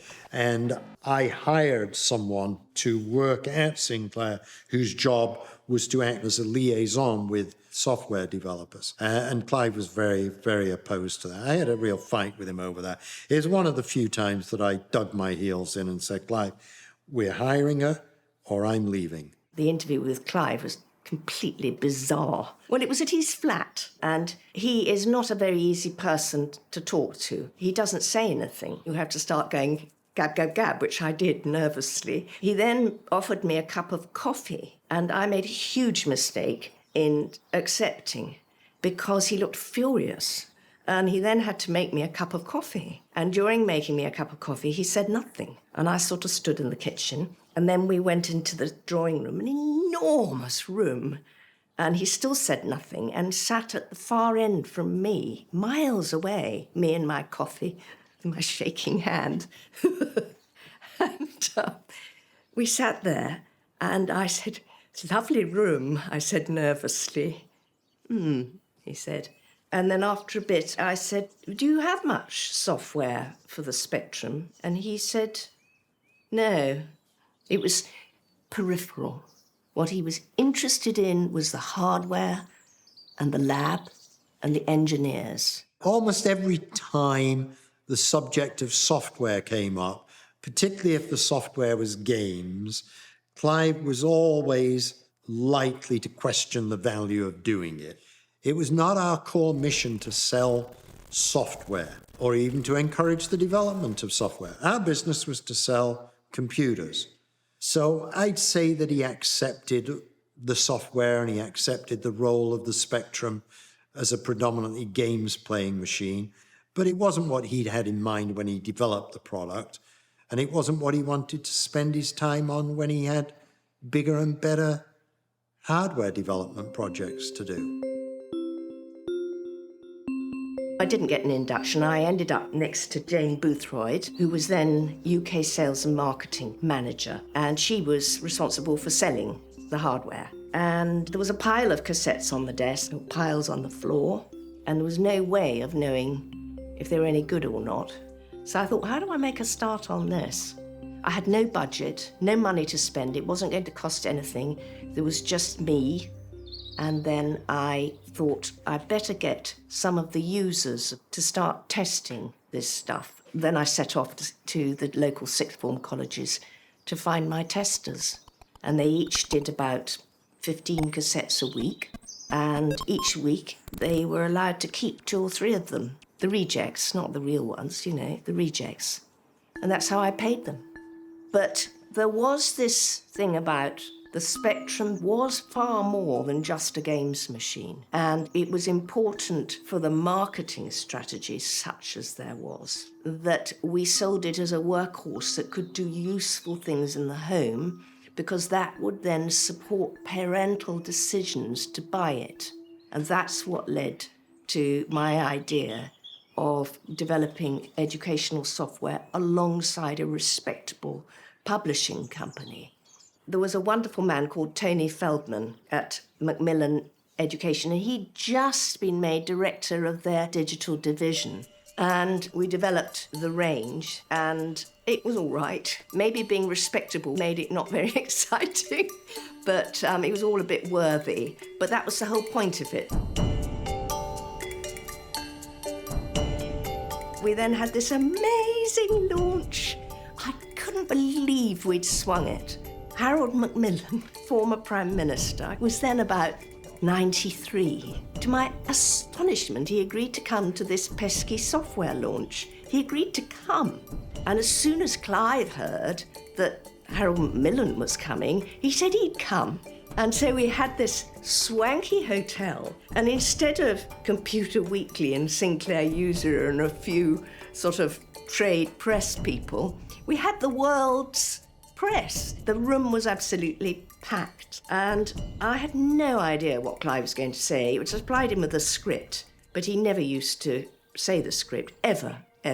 And he got up and said something, and then he came to the end and he said, "Well, I'm very honoured to have Harold Macmillan here, and I'm sure he would like to say a few words now." And he sort of started to sit down, and there was absolutely no movement from Macmillan. He sat there, and Clive, who I'd never seen disconcerted like that, he sort of said, "Sir," and tapped him on the shoulder. He kind of woke up, and then very, very slowly stood up, great deal of theatrics, and then he looked round at everybody, and he then made a speech. He made a speech about the software. He made a speech about the Spectrum. He spoke without notes. It was just fantastic, extraordinary. Everybody was mesmerised. And he finally said, and the thing that pleases me most of all is all this has come from where so much that is great in the world comes, including this young man on my right. And he virtually tapped Clive on his bald head. And everybody went, he said, Scotland, because of course they're Scottish. And then he sat down and the entire room stood up and applauded him. Extraordinary.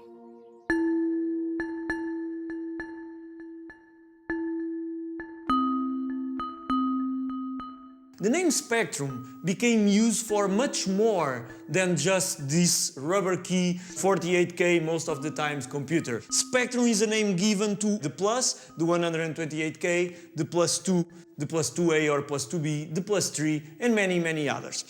Another very relevant development that Clive Sinclair did was in 1984, the Sinclair QL.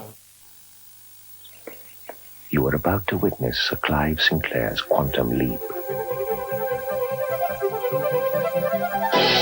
He's come up with a computer to rival these machines at a fraction of their cost. The QL was a sad story because it was developed and launched too quickly. I mean, I literally saw it as a block of wood on the boardroom table in November. And when I asked when it was going to be launched, I was told February. And I said, but this is just a block of wood, you know.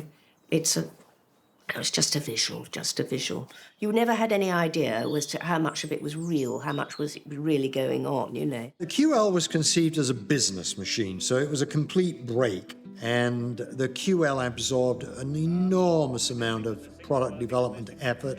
I just don't think there was enough time to think about the future of the Spectrum. And if anyone had said the Spectrum could have a very long life with upgrades, new versions, be backward compatible, run all the old software, etc., it could have a long life. The immediate objection would have been, well, yeah, but who's going to do that work? Who's going to maintain the product with upgrades and so on? Because everyone's so busy with everything else. My feeling about the QL was that Clive really wanted to come up with a serious business computer, and he felt the combination of a more powerful microprocessor addressing more memory and the microdrives made it a business platform. You know, if I took away anything from that, I did sense that Clive kind of lost interest in the Spectrum. There was a strong feeling of wanting to concentrate on the new stuff. We had the QL, but we also had a laptop, we had Pandora, various sort of under-wrap pieces of hardware. We don't want to waste time on the Spectrum. It's boring. It's so last year, you know. And, of course, the fact that we had an installed base of millions of people to sell add-on products to. Basic portfolio analysis says that Spectrum was our cash cow.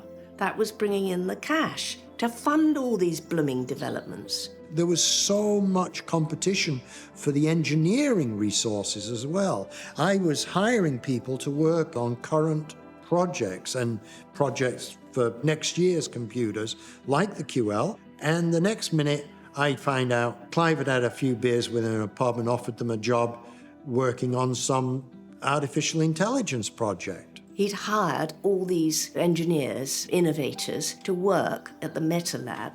£1 million a year it was going to cost us. And fundamentally everything, all the attention had been going into new. The main thrust of Meta Lab is now, as you would expect, to the future of computing. We have a massive program there of very advanced computer development works, all the things that go with it. Semiconductor technology, all the peripherals, printers, displays, very advanced display technology, everything in that field.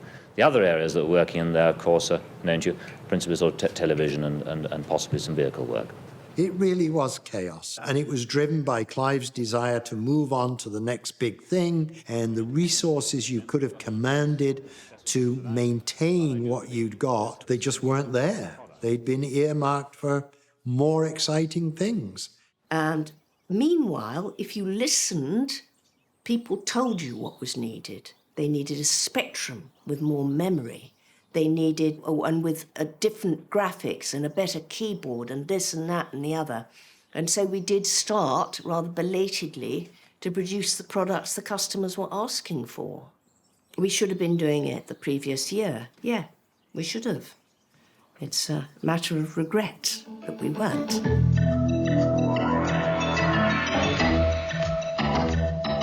This is the ZX Spectrum Plus, which was Clive Sinclair's sequel to the ZX Spectrum with the rubber keyboard. The Spectrum 48K Plus was an attempt by Sinclair to address two of the main criticisms of the original Spectrum. The first one was that there was no power button, so every time you wanted to play a new game, you literally had to unplug it. And the second thing was the keyboard, which, although we revere it to a certain extent today and admire it for its eccentricity, back in the day it did get quite a lot of criticism.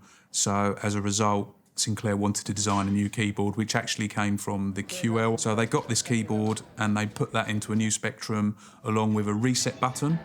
So the 48K Plus came out in 1984, and Sinclair, if they weren't working on the 128K at that point, they must have certainly been thinking about it. But by the time 1985 rolled in, Sinclair itself was having financial difficulty. The QL sales were not as good as they should have been, and that, frankly, was the basis upon which Sinclair ran into financial difficulties. And Robert Maxwell went in, and all he wanted to do was have the names associated with his newspaper. We jolly well heard that Maxwell was interested in buying us, and everybody rolled their eyes at what it would be like to work for him.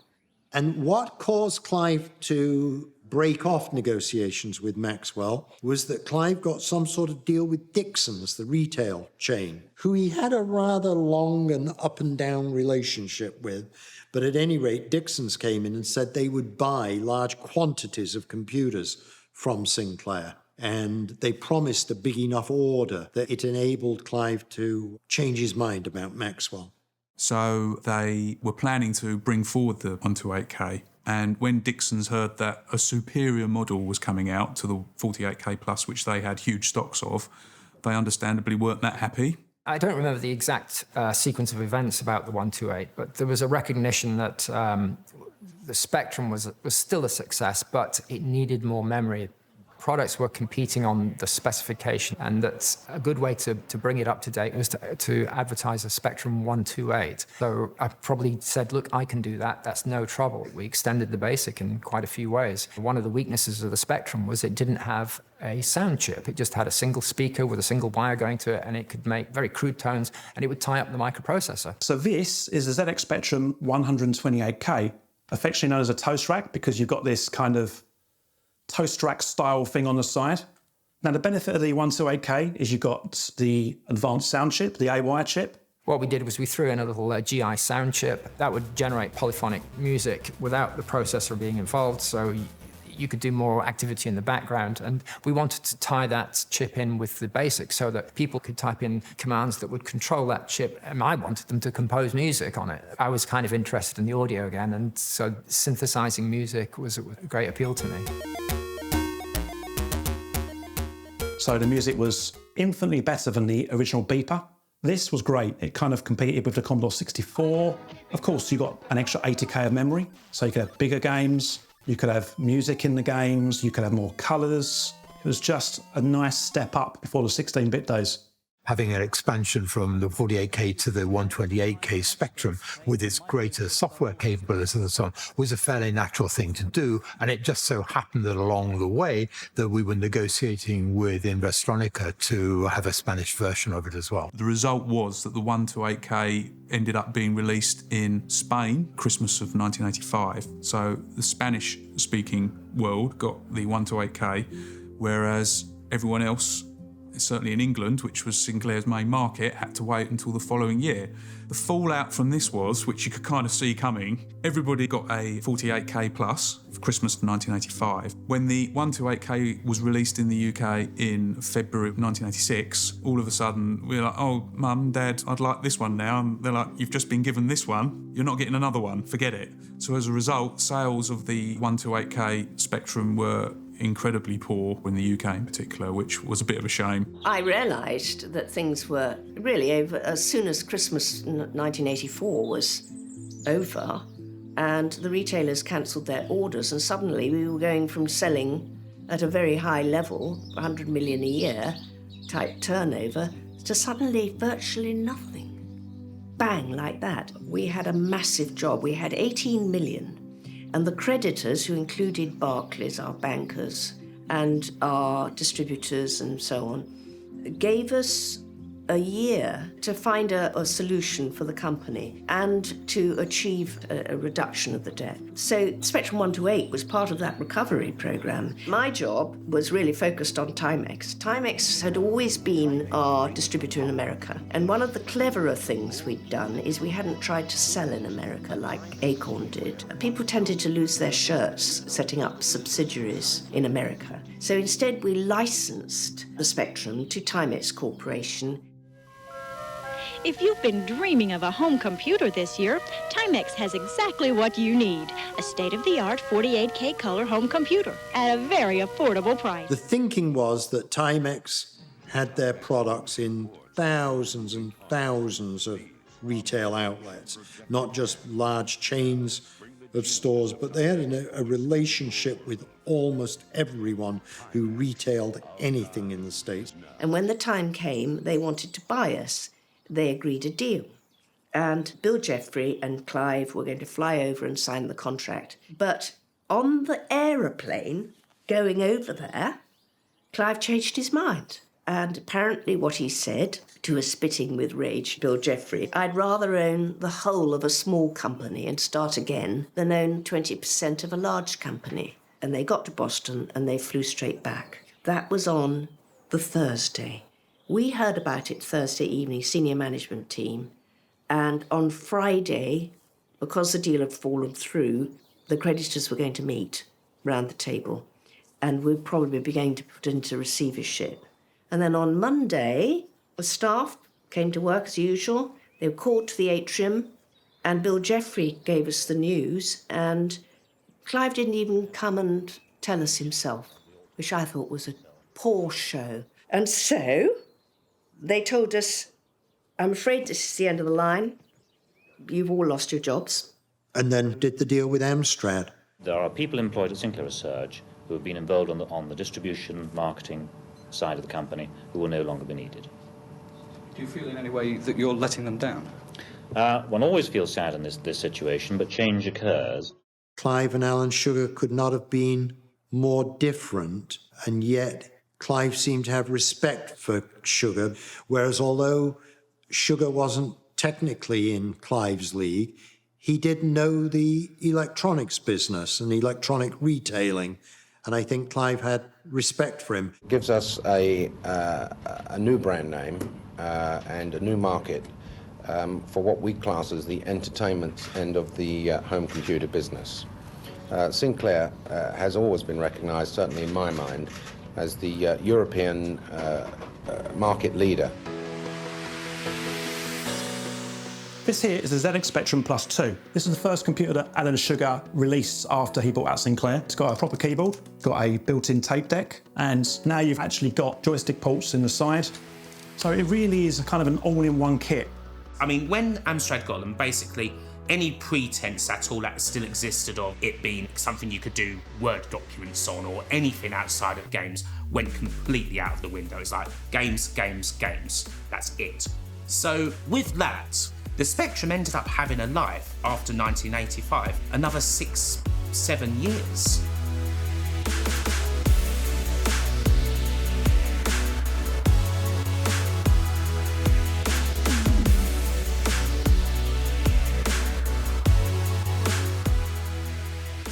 And obviously, growing up in the UK, you're only aware of the computers you have around. So we had all obviously official Sinclairs, etc. And it wasn't until years later when I started sort of looking into things, you discover, oh, these Timex machines in America, oh, it turns out they were Spectrums. Then you hear of the Scorpion, which is, I believe, Russian machine, which is basically a hardware clone of the Spectrum.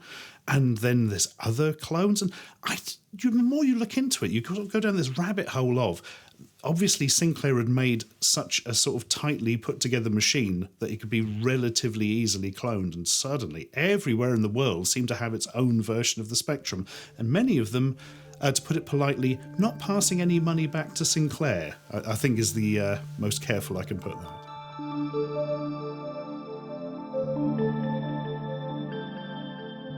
Everything we have here are computers that look like normal Spectrums, but none of them is a normal Spectrum. We have the famous clone made by Investronica, the Invest Spectrum Plus, which is a clone that was inspired on the board from the 128K Spectrum. We have Arab Spectrums. They were made in Egypt. The distributor would install a certain switch to be able to switch between English or Arab. We have French Spectrums. We have all the Brazilian clones from Microdigital, from CPC, even the Ringo, which is a very uncommon ZX81 clone. We have machines from Italy, the Anglo Tutor, which is a system to learn English that is based on a ZX Spectrum. The famous ZX Spectrum NTSC, so used in the States. We also have something that is very, very uncommon, the Indian Spectrum, the DBE Spectrum Plus.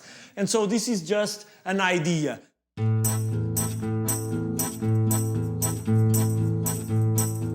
So this is a ZX Spectrum clone called the Robic. It's interesting that a lot of the Russian machines particularly were sort of very basic clones of the hardware, but as time went on and people got sort of more into using it, you ended up with these, what are effectively expanded machines with, I mean, appalling artwork on the front, with what I think is possibly the worst mascot that has ever been created, a sort of crushed purple owl, fantastic. But inside, the actual machine itself is genuinely quite impressive. The keyboard is pretty good. So this actually has 64K of RAM, which obviously wasn't set up for an actual Spectrum. You've got the built-in joystick port. You've even got a built-in monitor output for RGB, which again is something the Spectrum itself, the original ones, didn't have at the time. So this is the Didactic M, which is quite a similar size to the Spectrum, but it hasn't got the standard ULA. It's also got 64K of RAM, although only 48K are used. But it's a clone. Other than that, I quite like it.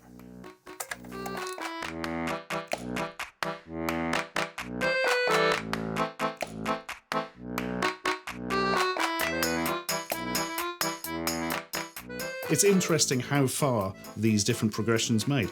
And I mean, back at home, after a certain amount of time, we'd moved on to sort of more high-spec computers.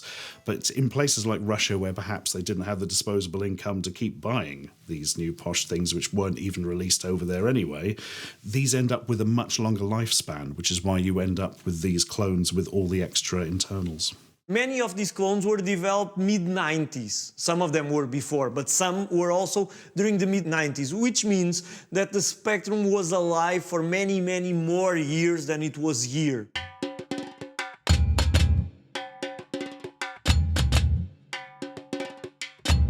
Brazil is an amazing story, what they did. First, because of one thing.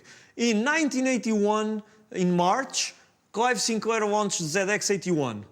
In October 1981 in Brazil, there were already unofficial clones of the ZX81 being sold. I have no concept that those computers are actually copied or clones from hardware that existed elsewhere. I saw a computer with a brand on it, TK85 at Microdigital. I think that, oh, someone came up with this. Microdigital was the biggest producer of this kind of computers in Brazil. In Brazil, there was a law called Reserva Federal, which was a kind of a protection mechanism not allowing people to import computers to Brazil. Why? They wanted to incentivize the national industry to create them. So they used their creativity in the best possible way to come up with computers locally made.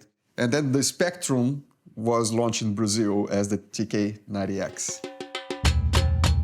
So the concept that this was copied from another company with no royalties being paid and no authorization to do so was non-existent at all. I only started to learn about the other computers probably a year into it. There were 40 million clones developed in South America, in Africa, in Eastern Europe, and so on. But trying to set up our own wholly owned subsidiaries in France, Italy, Germany, Spain, and set up exclusive distributors in dozens of other countries, and do it quickly as we needed it to be done. But obviously most of our sales were still in Britain, and we didn't saturate any of those markets enough to discourage other people from coming in with clones. We sold 5 million of Spectrums worldwide. Unbelievable sales volume. And we had 70% of the UK market for quite a long time. And we had a turnover of 100 million with only 100 employees. The release of the Spectrum was huge. It's one of the cornerstones of the UK computer industry, without doubt. It made a real difference to people. It's lovely that a 40-year-old computer still has a legacy. There's not many early computers that can say the same thing. Yeah, so it's a nice thing. And the Spectrum, it's developed over the years as well. We've obviously had the 1 to 8K models, and now we've got the Spectrum Next.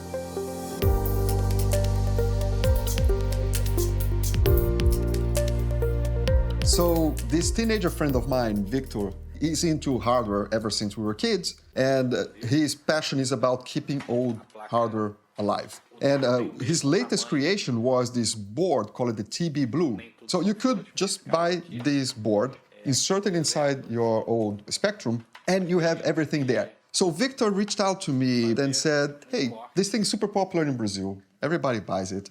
Do you know someone in the UK who could help me out, and maybe I can sell in the UK as well?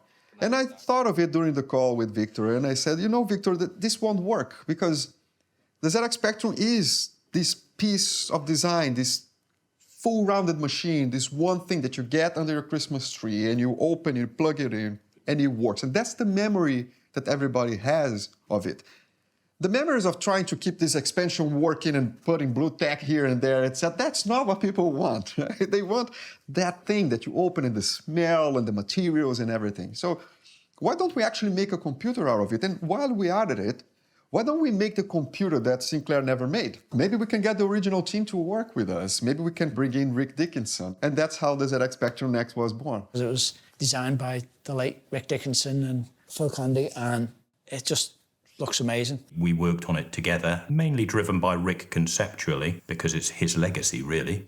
Rick was asked to redesign it using new technology, a new keyboard. How would it look now? And this is the result. And the keys are the main feature. They're extraordinary. I love them. I really do like those keys. The coloured plugs on the side are a nod to the original Rainbow. We could not do that, could we, really? It looks as you would expect it to have progressed. It's got the feel of the Sinclair, the brand itself. So the ethos behind the ZX Spectrum Next was that ability to take it out of the box and use it. So we kept everything from the original Spectrum inside the Spectrum Next, even the ability to load from tape or use it just the way you used it back then. And then started to add the layers of extra functionalities on top without interfering with the backward compatibility. On the Next, you can do everything that you could do on the original Spectrums. You can still have your attribute clash if you want it as a Speccy, but it's making it for the next generation of kids can pick up and start programming and not be stuck by, oh, I can't get something moving around on the screen, or I'll put that away. And I bought the Next. It brought back memories of my Spectrum days, many hours, many late nights coding. But I think the Next is in its own league. It's really hard to explain. It's like going back in time.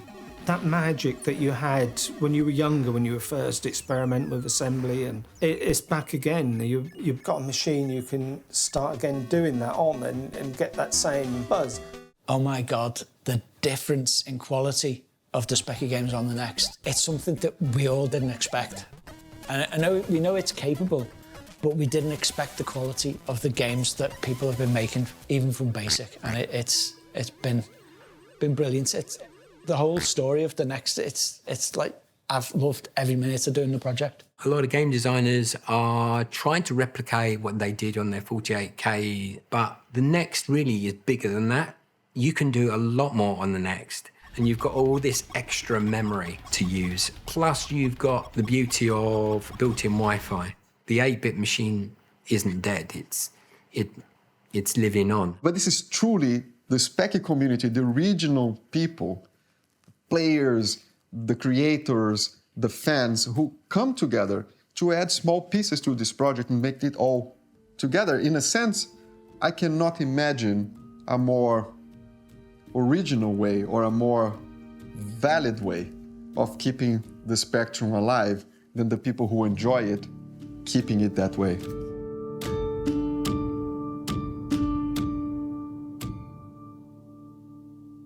I think the Spectrums remain so popular today because it had a certain innocence. And obviously we have a nostalgia for anything that we played with as kids. And like a lot of people, I spent a lot of time playing on the Spectrum, enjoying the games, hours and hours.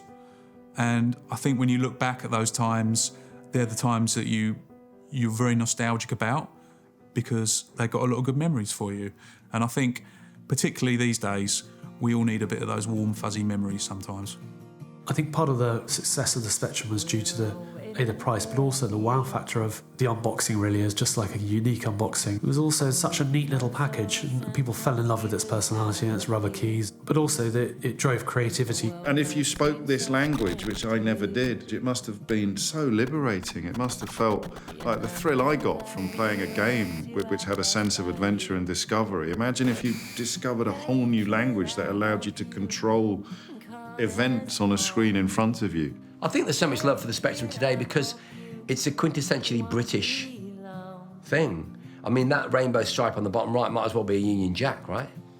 It's so British and so uniquely us. And it was made by a bloke from Cambridge who was a bit posh, and he was ginger, and he was knighted by a queen. That's the Spectrum experience. Show me an experience like that from another country. There's something very British about it, the fact that it was assembled in Dundee.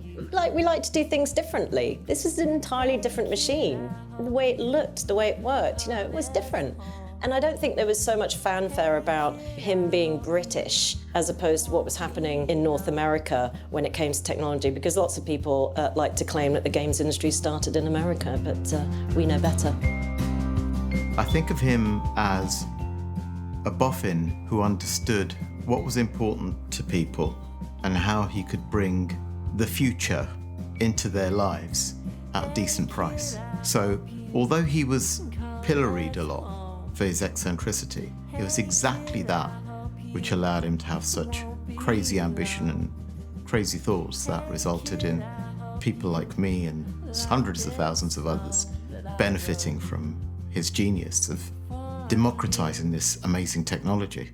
Rick was very generous with praise where it was warranted, and he had nothing but praise for Clive Sinclair. From his perspective, he owed his first step up the ladder for his career to Clive Sinclair. He was very protective of Clive and really didn't like the negative press he got, the mocking. Clive was an innovator. You need these people, they're the engines of industry.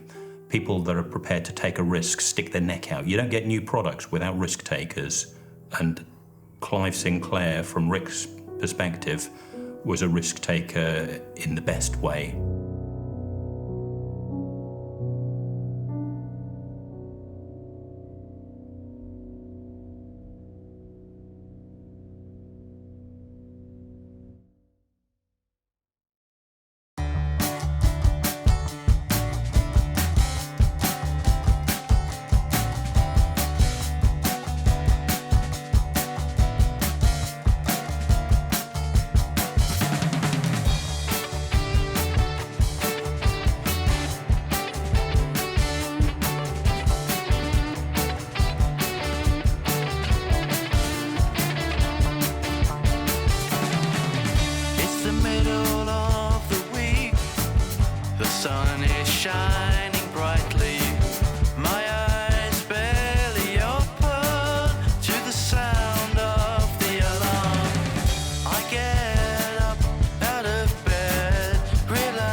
inside my house. I walk outside, go over to my chopper. I'm offered champagne while boarding. Just another Wednesday morning. Just another Wednesday morning. Just another Wednesday morning. Just another Wednesday morning. Just another Wednesday morning. Just another Wednesday morning. As we take off, I see my mansion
trying to be happy.